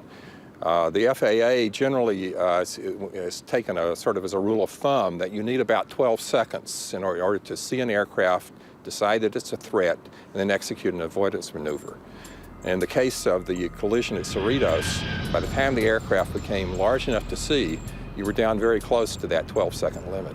In case after case of mid-air collisions, we find out that the aircraft gave no indication that they saw each other until the time they actually collided. The design of the cockpit windshield may also have contributed to the disaster. Hey, Maria. It's possible that during part of the approach, at least for one of the pilots, the aircraft was actually behind the center post, and unless the pilot moved his head back and forth to clear that airspace, unless he had a reason to do that, it's possible the aircraft was obscured during part of the time in which he might have had a chance of seeing the other aircraft. Ignition. The disaster over Cerritos revealed several tragic weaknesses in the air traffic control system. One of the most glaring was that pilots could not be relied on to see and avoid each other. They'd need new technology to keep a mid-air collision from happening again.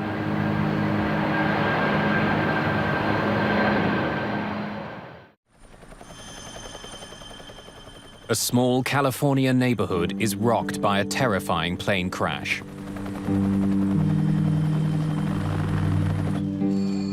82 people are killed when a private plane slams into a large passenger jet.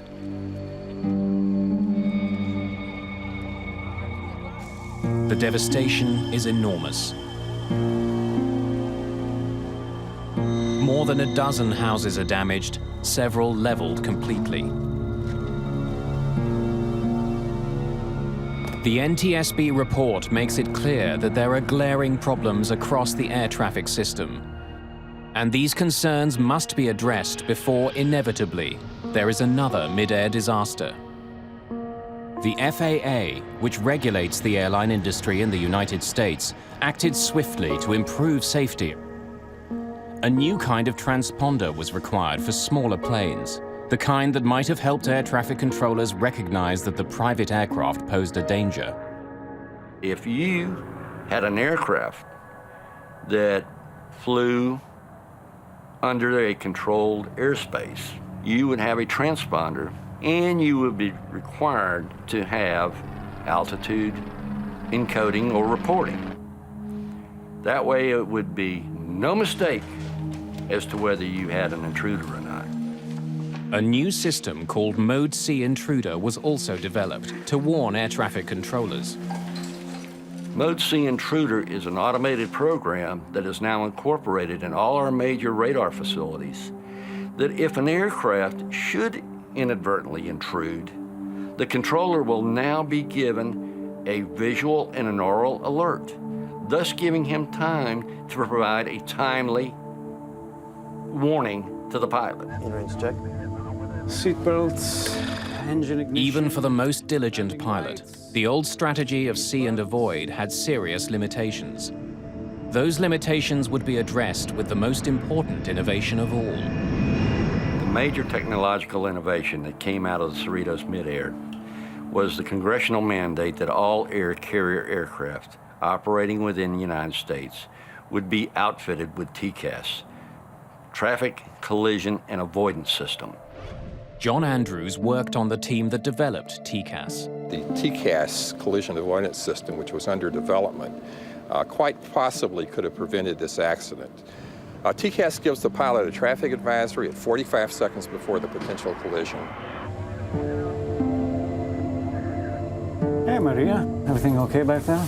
And then at approximately 25 seconds or so before the potential collision, a resolution advisory is given to actually tell the pilots to climb or descend to avoid the altitude of the other aircraft. See.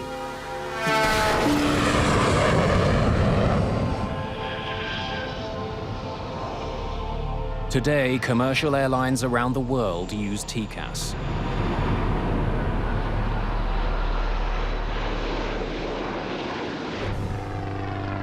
The pilot of the Grumman Tiger, the so-called third pilot whose actions may have played a part in the crash, was eventually charged for flying into controlled airspace in a careless and reckless manner.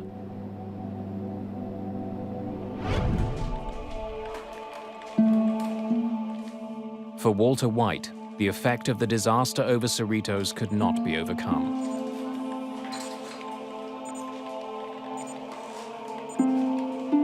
Walter came back to the TRACON, and I think it was probably a month or so later.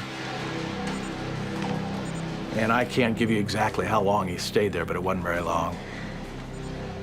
And he just got up and said, no, thank you.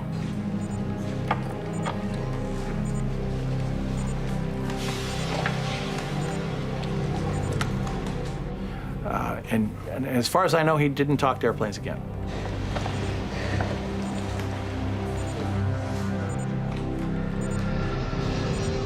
Within a year of the incident, the old radars at LAX were replaced.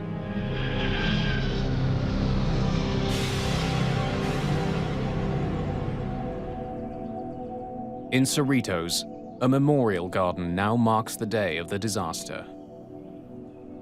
Mary Wong has since remarried, but the pain of returning home that day will never go away. There's nobody here. The house is empty.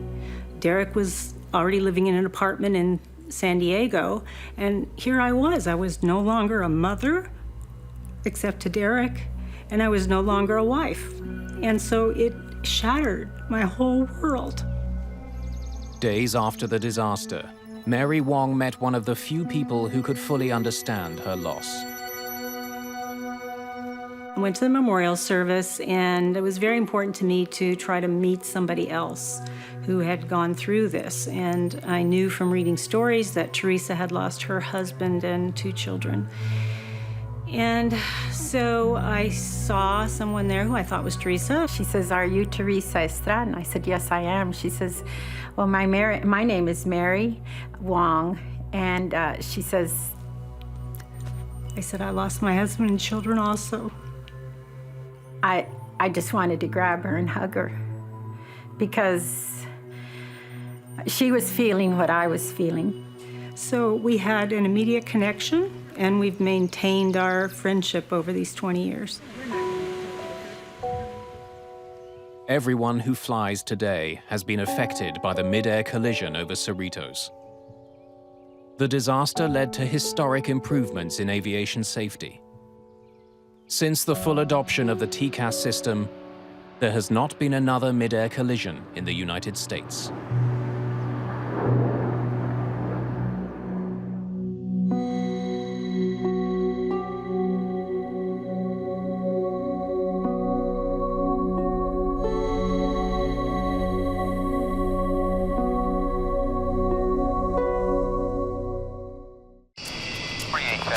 Good night now. Sundance 518, taxi across runway 24 left. Contact ground point 65 when off. February the 1st, 1991. Los Angeles International Airport, LAX. 246 heading 270, contact Los Angeles departure. Thank you, US Air 1493. You're cleared to land 24 left. Cleared to land 24 left, 1493. Traveling at 240 kilometers per hour, US Air Flight 1493 descends towards runway 24 left. What the hell? I pointed to the aircraft and yelled, "US Air is crashing." The aircraft was fully engulfed in flames.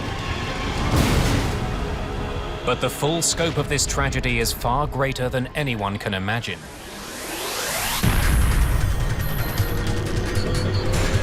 Mayday.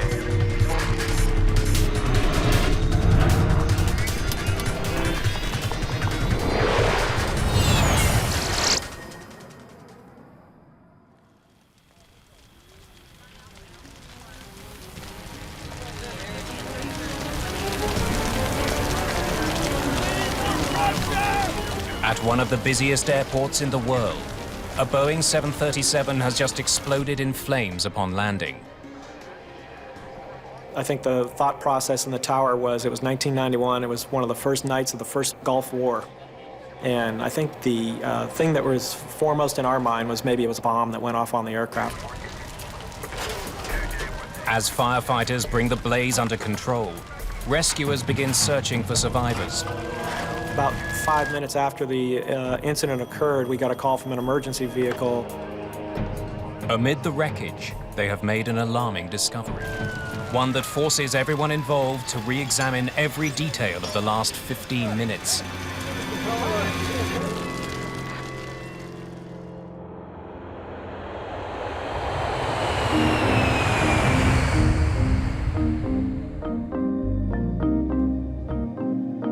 US Air Flight 1493 cruises towards Los Angeles International Airport.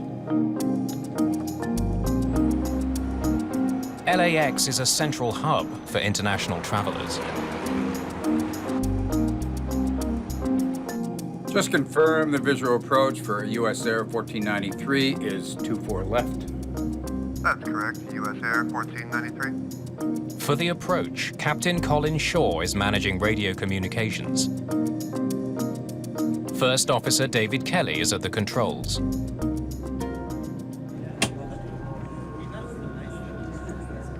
With 89 passengers on board, the flight isn't quite full.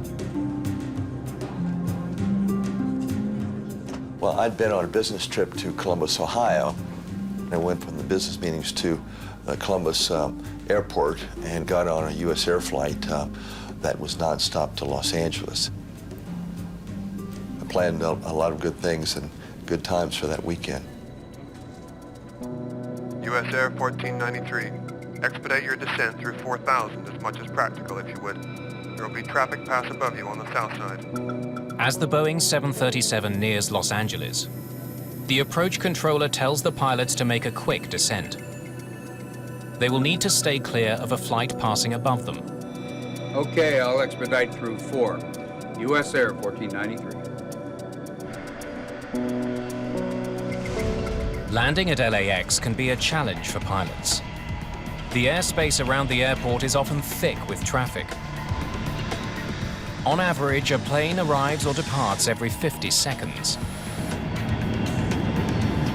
Each of its 4 runways handles both takeoffs and landings. Taxiways intersect the runways at dozens of locations.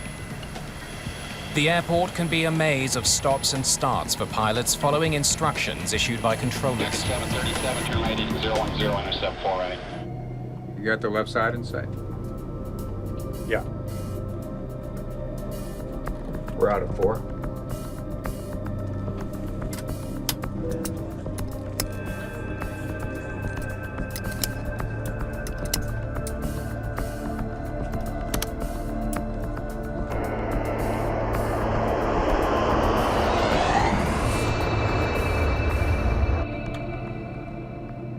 U.S. Air 1493, thanks for your help. Contact Los Angeles Tower 133.9. Good night. Good night. Gear down? All right. You gave 3 bells? Yes, I did.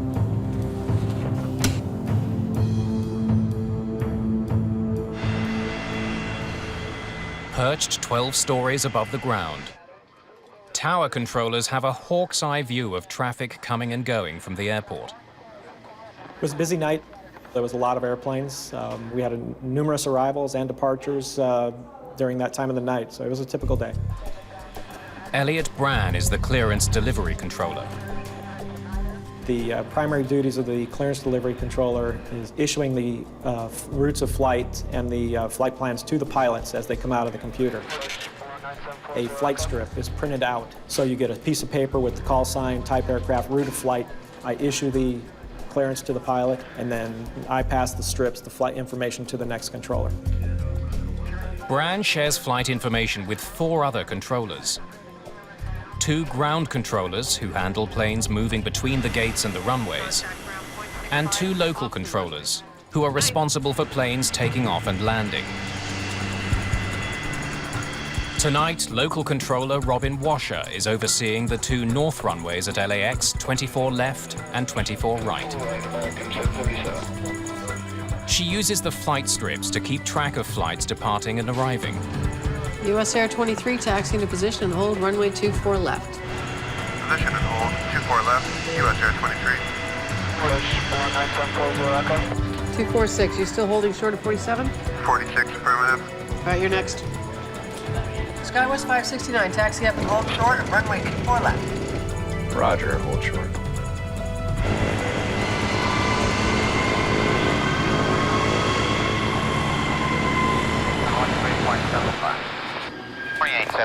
Good night now. US Air Flight 1493 is about 13 kilometers from LAX. The pilots configure their plane for landing. Speed brakes. Still working for a living. All right. Flaps are going 1. Flaps. Now the pilots radio the LAX tower for landing instructions. U.S. Air 1493, inside roll. Wings 5006. Ground, tower. Robin Washer is busy with other planes. She doesn't respond to their radio call. Skywest 569, taxi to position, hold runway 24 left. Traffic will cross downfield. Okay, 24 left. Position and hold, Skywest 569. Wings west 5006, tower. At 2166, connect approach 124.5. 30, green light to 10. Gear, flaps, landing clearance remains. Just 6 kilometers from the airport, the US Air jet still doesn't have the okay to land.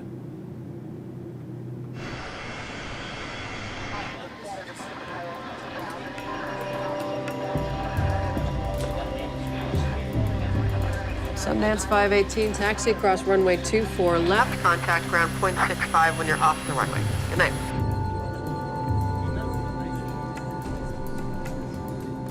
Captain Shaw contacts the tower for the second time in less than a minute. He needs Washer's permission to land. US Air 1493 for the left side. 24 left. 246 heading 270, contact Los Angeles departure. Good night. But she's still focused on other planes. Out of 1,000 feet. Flight 1493 is now 1 minute from the runway. It's what pilots call short final.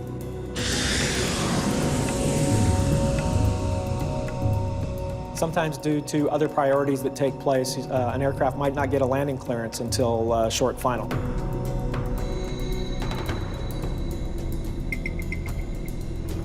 Thank you, US Air 1493. You're cleared to land. 24 left. Cleared to land, 24 left, 1493.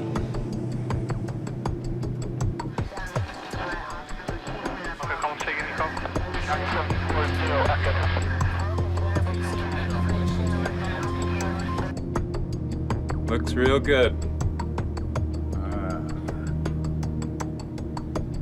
You're coming out of 500.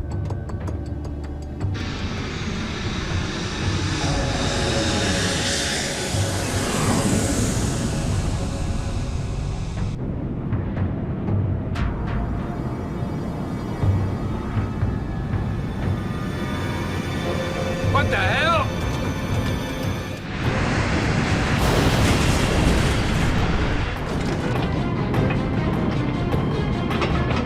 The US Air 737 has barely touched down. It erupts in flames and crashes through Los Angeles International Airport. I saw US Air touch down, and as he got about third way down the runway at taxiway 45, the aircraft was fully engulfed in flames. The supervisor ran past me to pick up the crash phone and alert the emergency vehicles to respond.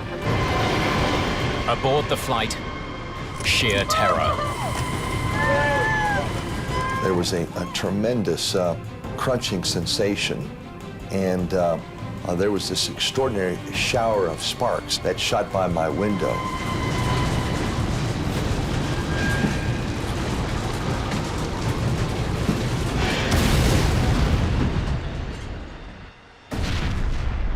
Good God.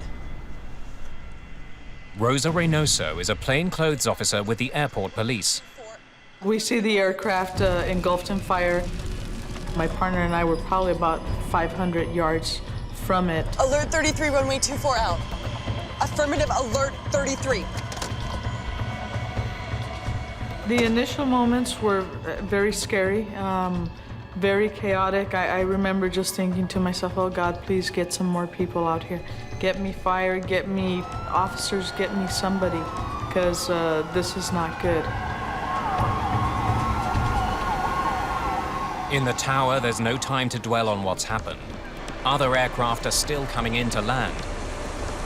Controllers must direct them to safety. Wings left 5212, winds 240 at 8. You are cleared to land. Runway 24 right. Use caution. We just had an aircraft go off the runway in flames.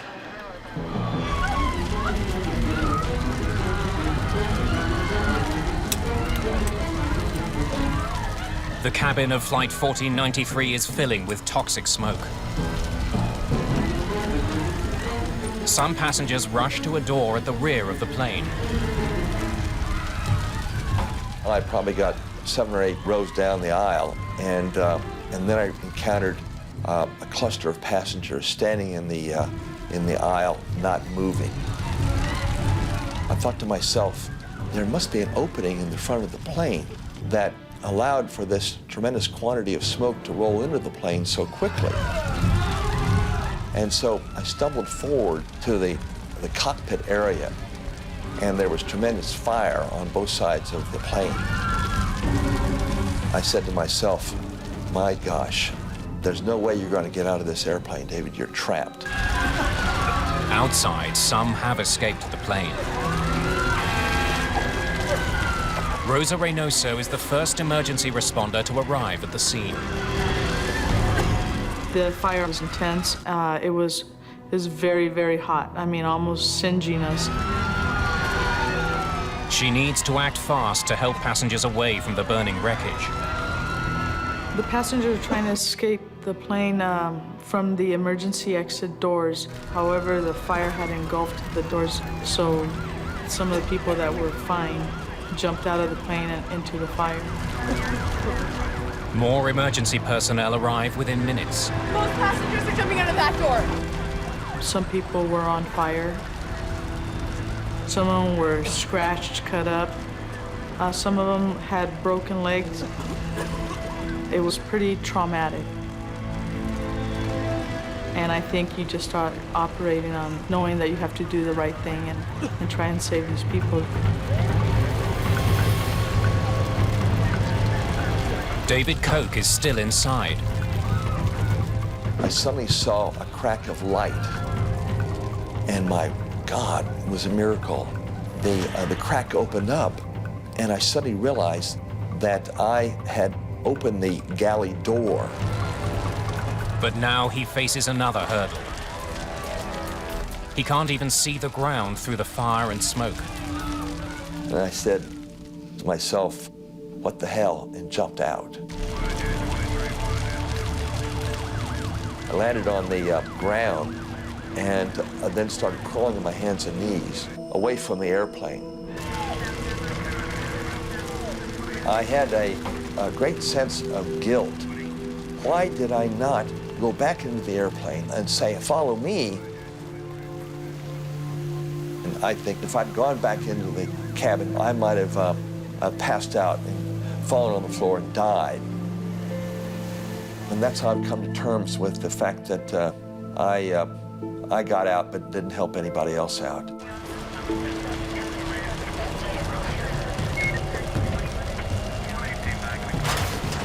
As the search for survivors continues, firefighters make a stunning find. This is Rescue 1. We've got a propeller down here in the wreckage.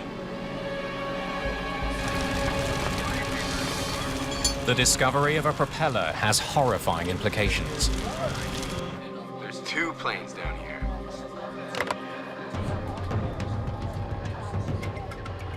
As soon as we found out that information, we started actively looking to see what aircraft, if any, were missing. So we started looking at the flight strips that were already departed, and then we looked at the ones that were still pending. And then we called the departure control, radar controller, to find out which ones they've talked to in the last 5-6 minutes. What about SkyWest 5569?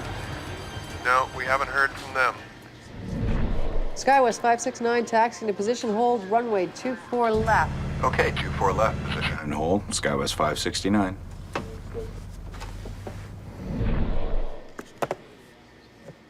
Staff can account for all of the aircraft except for SkyWest 5569, a Fairchild Metroliner bound for Palmdale, California.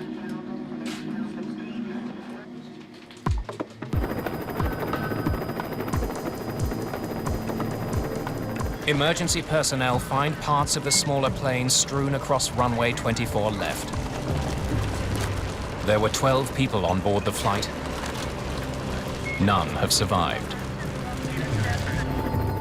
What's left of their plane is crushed between US Air 1493 and an abandoned building near the runway. My first thought was, oh my God, there was someone else under there, and we didn't even realize it. There's even more loss of life on board the larger plane. 20 are dead, 2 others are mortally wounded. First Officer Kelly has survived, but Captain Shaw has not. The disaster thrusts LAX into the media spotlight. America's runways, according to the nation's pilots, the most dangerous part of the flight. In the months and years leading up to the crash, increasing traffic was becoming a safety concern at Los Angeles International Airport. The most close calls, Los Angeles International Airport. 33 near collisions over the last 4 years. That's one every month and a half. The accident confirms safety issues need to be addressed. The National Transportation Safety Board sends its GO team to LAX to investigate. It was kind of a horrific scene. The front end of the airplane was impaled on the captain's side against the building. And with close inspection, we could see parts of another aircraft underneath. Investigators can see that the two planes collided at an intersection on runway 24 left. The scenario of the accident resulted in two planes being on the runway at the same time. The runway was occupied, and that's something that should never happen when a landing clearance is granted. Reducing collisions on U.S. runways is a priority for investigators from the NTSB. We had runway incursions on the most wanted list from 1990 here at the Safety Board, and it's a major concern for the whole industry. A runway incursion is simply when an inappropriate object is out on a runway that's going to be used for a takeoff or landing. Some of the world's worst airline disasters have taken place on runways. In March 1977, on the island of Tenerife, 583 people died when two Boeing 747s collided on the runway. In January 1990, a Beechcraft King Air 100 was struck by a Boeing 727 attempting to land in Atlanta. Later that year in Detroit, another Boeing 727 smashed straight into a DC-9 carrying 44 people. Runway incursions occur due to some failure in the existing system. Something has happened. Some directive has not been followed. Some inattention is present in the scenario of a runway incursion. Which one of these planes was cleared for 24 left? Investigators need to find out why there were two planes on runway 24 left at the same time. One of the principal objectives was to immediately see if we could find out what error had taken place that would allow that situation to occur.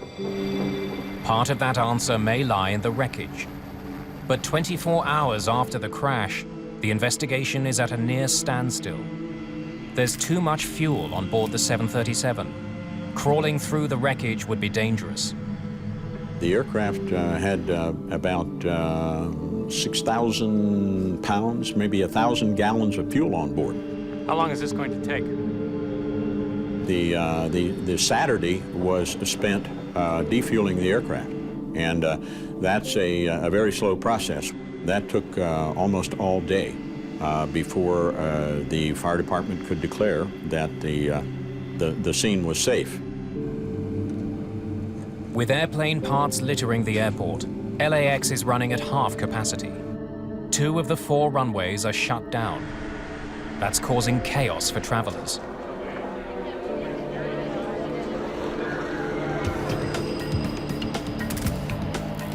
When the NTSB team finally gets access to the wreckage, they're under enormous pressure to act quickly. They must gather all the information they need so the airport can be fully reopened. Their investigation has a dual purpose. They must figure out what caused the collision. They also want to know why so many passengers got trapped and died in the burning aircraft. We're not sure what went on. We don't have a recording of it. but there were some altercations with people trying to get ahead of other people. Making matters worse, one of the emergency exit doors is inside the plane, partially blocking the exit. If you follow the instructions on the card, the exit card, it will tell you to throw that exit out. This did not take place, so the right over-the-wing exit was, I would say, partially obstructed by that large hatch. The NTSB concludes that a reduced number of exit doors made it impossible for many of the passengers to escape. With no way out, they were overcome by toxic smoke as it filled the cabin. While some investigators analyze wreckage at the crash site, others focus on air traffic control. Well, first and foremost, we look at the communications, then we also look at the procedures within the facility and how those are applied, and were they indeed followed. To learn more, the NTSB collects the audio tapes of the controller's communications with the planes. Investigators wonder what instructions were given to the pilots in the moments leading up to the crash. They also want to know what the flight crews were saying during those crucial seconds. Did the pilots follow their instructions?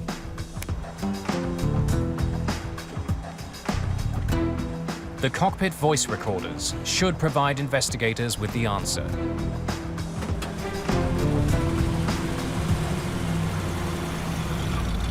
But then Bob McIntosh gets some bad news about the SkyWest Metroliner.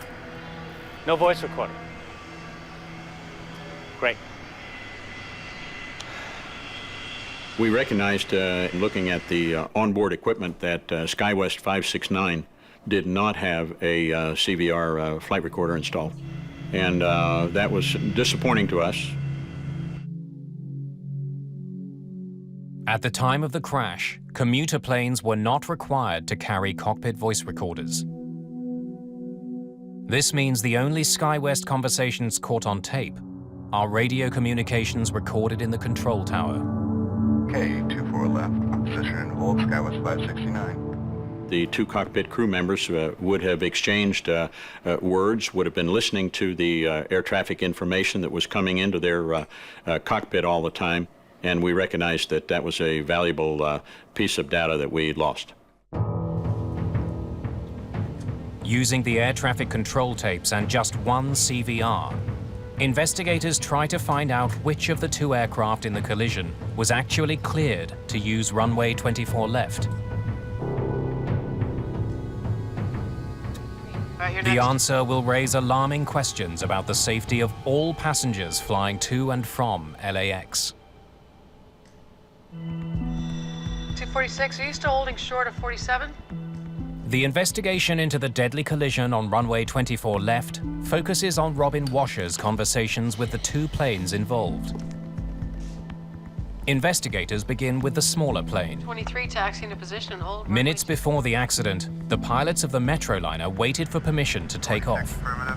SkyWest 569, taxi into position and hold runway 24 left. Traffic will be crossing downfield. We use the tapes to try to visualize, like a local controller would, where the aircraft would be on the runway. The pilots of the SkyWest Metroliner turned their plane onto the runway and stopped at intersection 45. They had to wait for another plane to cross the runway downfield. Okay, 24 left, position and hold, SkyWest 569. Okay, stop right there. From the air traffic control tapes, the NTSB can tell that the pilots of the Metroliner followed all their instructions correctly. All right, let's keep going. Responsibility for the accident must lie elsewhere. Investigators probe the tapes further.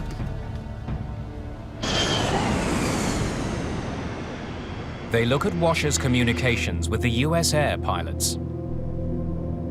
US Air 1493 for the left side, 24 left. Thank you, US Air 1493. You're cleared to land 24 left. A US Air 1493 was cleared to land on the same runway during the time that SkyWest 569 was still sitting in position on that same runway. Cleared to land, 24 left, 1493. SkyWest 569, right at intersection 45. How long's it been there? 1 minute, 7 seconds. The air traffic control tapes reveal that Robin Washer instructed both the SkyWest Metroliner and the US Air flight to use runway 24 left at the same time. Left contact, ground, 0.65 when you are.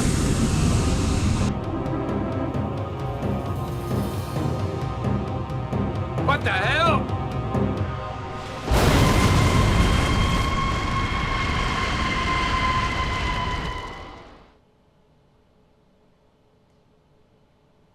When we're examining the recorded voice communications, what we try to do is to put ourselves in the position of the controller.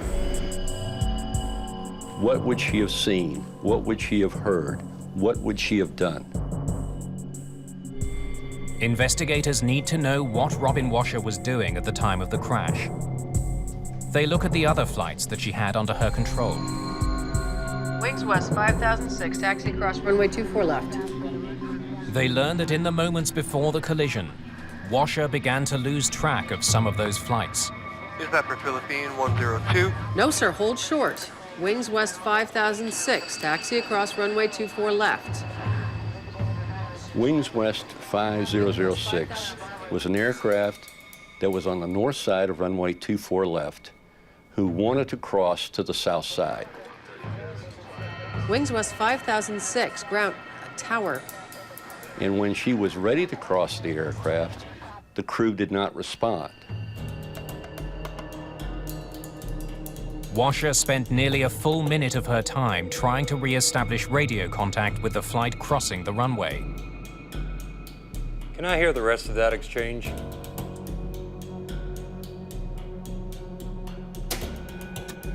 Wings West 5006, on frequency again. Change radio. Sorry about that.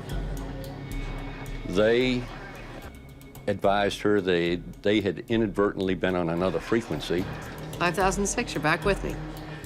Yeah, we didn't mean to switch radios. We're on now. And that created a distraction for the local controller. Okay, I thought I lost you. Sorry, we thought we lost you. We apologize.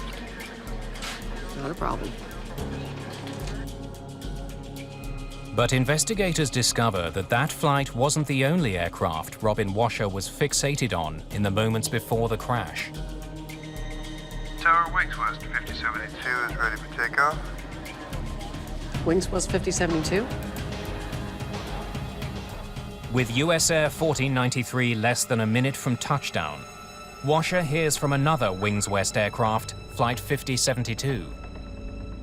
When Wings West 5072 called to say that he was ready for departure, it was obvious to us that she didn't understand who this aircraft was. Wings West 5072, are you at 47 or full length? We're at full length. Okay, hold short. Roger, holding short.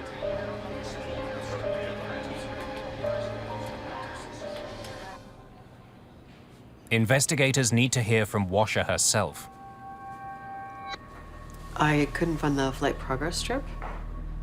They hope to learn why she didn't recognize a flight that was under her control. I couldn't find the strip, so I asked my supervisor to help me. Francina? I need a strip for Wings West 5072. She explains that as the pilots of the Metroliner waited on the runway for permission to take off, she was searching for another flight's progress strip. Before she could get back on track, US Air Flight 1493 crashed into the back of the Metroliner. What the hell?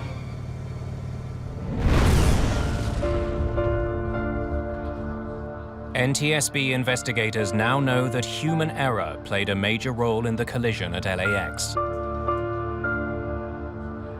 Remarkably, when she cleared the US Air flight to land, Robin Washer simply forgot about the Metroliner waiting on the runway. This situation that occurred is a situation that no controller wants to go through. You train your whole career for this not to happen. And when it does happen, it's, you can't even describe the feelings that you go through. A situation like this could potentially happen to anybody. We are all human. After the accident, Washer left her job at LAX and never worked as an air traffic controller again. But investigators believe there are likely more causes to this accident than one person's fatal error. Anytime that you do an investigation, it's easy to point the blame at one individual. What you want to do is to say, why did this occur, and what can we do to prevent a reoccurrence? Answers to those questions begin to emerge as the NTSB examines the daily routine in the control tower in the weeks before the accident. It was one of those, you don't know you have a problem until you have a problem. It turns out another disaster was narrowly averted 7 months before the collision. A landing DC-10 flew just over an Airbus waiting on the runway to take off at LAX. Los Angeles Airport has always been known as one of the #1 runway incursion airports in the system, and changes were overdue. Controllers at LAX produced documentation showing that immediately after that close call, they alerted officials that the control tower was understaffed. They also explained that regions around the northern runways were invisible to controllers because their view was blocked by a light tower.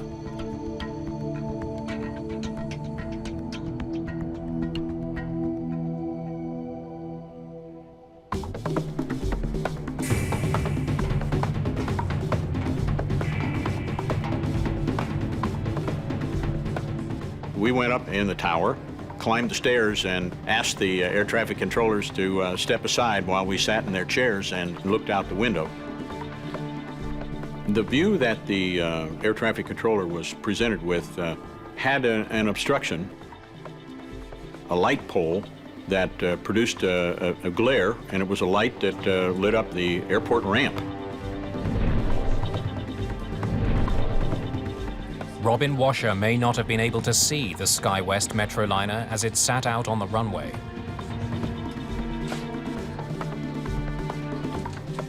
NTSB investigators look at other tools she could have used to detect the forgotten plane.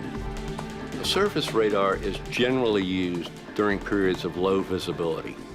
It is a tool by which the local controller, should they so choose, be able to visually confirm on that scope that an aircraft is indeed where it says it is. Ground radar displays all aircraft and ground vehicles moving around the airport. But on the night of the accident, that system wasn't working. You're holding short, is that correct, sir? Yes, ma'am, we're holding short.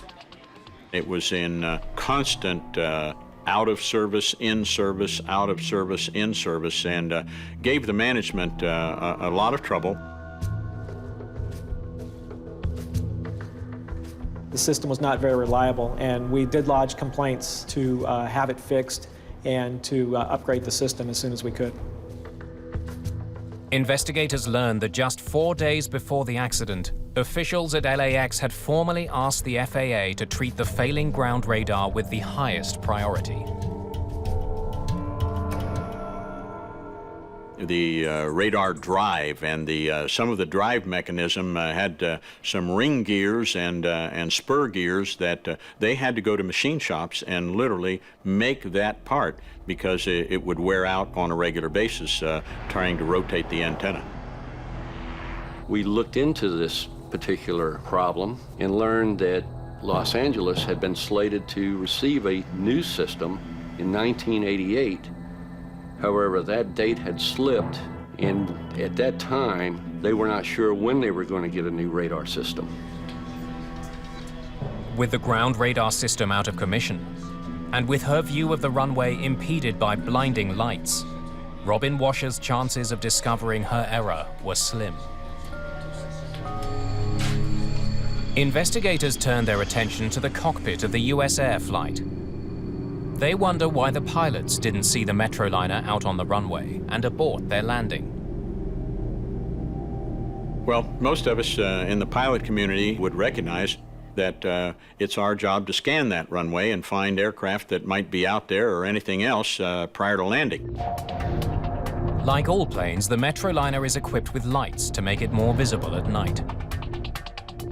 There are strobe lights on the wingtips and the tail, navigation lights on the wings, and a colored anti-collision beacon on top of the vertical stabilizer.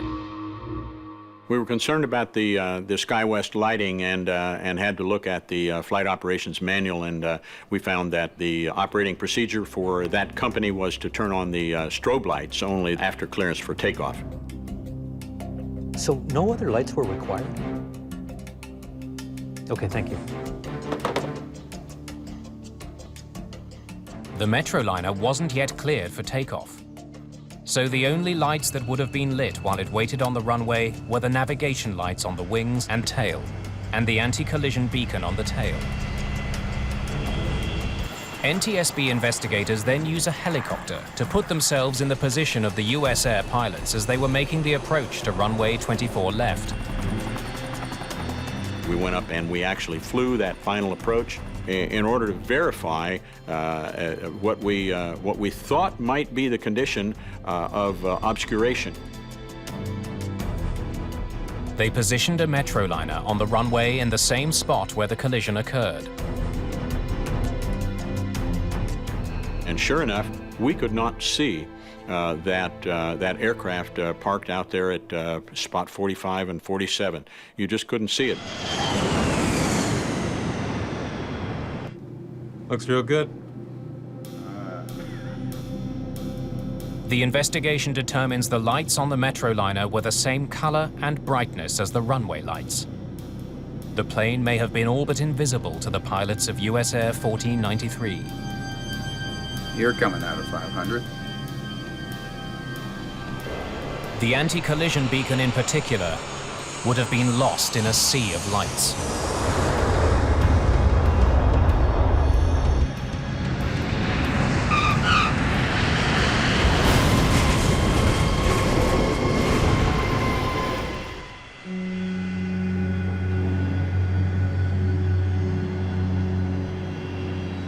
When the National Transportation Safety Board releases its report, controller error is determined to be a cause of the runway collision.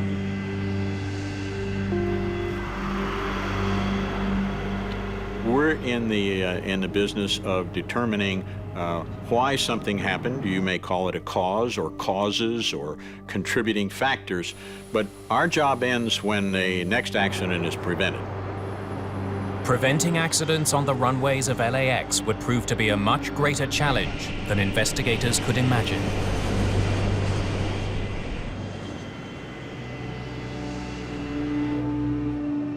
The collision between US Air Flight 1493 and a SkyWest Metroliner alarms the public. The accident seems to prove that controllers cannot safely handle the increasing traffic at Los Angeles International Airport. The NTSB investigation points to Robin Washer's failure to maintain awareness of the flights under her control as one cause of the accident. But the report also points to a failing system in the air traffic control facilities at LAX. In the months and years following the accident, improvements are made to air traffic facilities in an attempt to make the airport a safer place. The failing ground radar system is finally replaced with a newer model.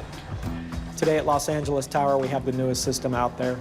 Each arrival or departure they're taxiing on the taxiways or on the runways have a call sign and type aircraft associated with it, so you have positive identification of all aircraft at all times. New policies governing the way flight progress strips are handled in the tower are put in place.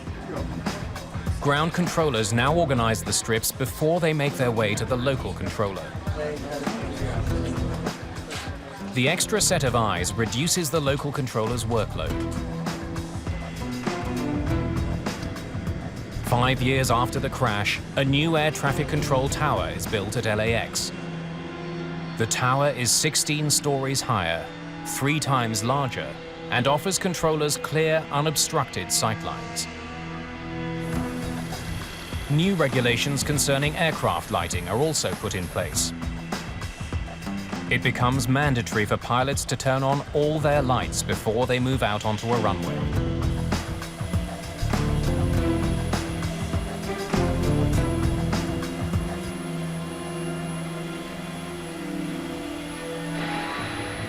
But despite the improvements, the rate of runway incursions at LAX only goes up. Throughout the 90s and even into the 2000s, I would describe it as a common event. LAX certainly was one of the worst airports we had for a number of incursions.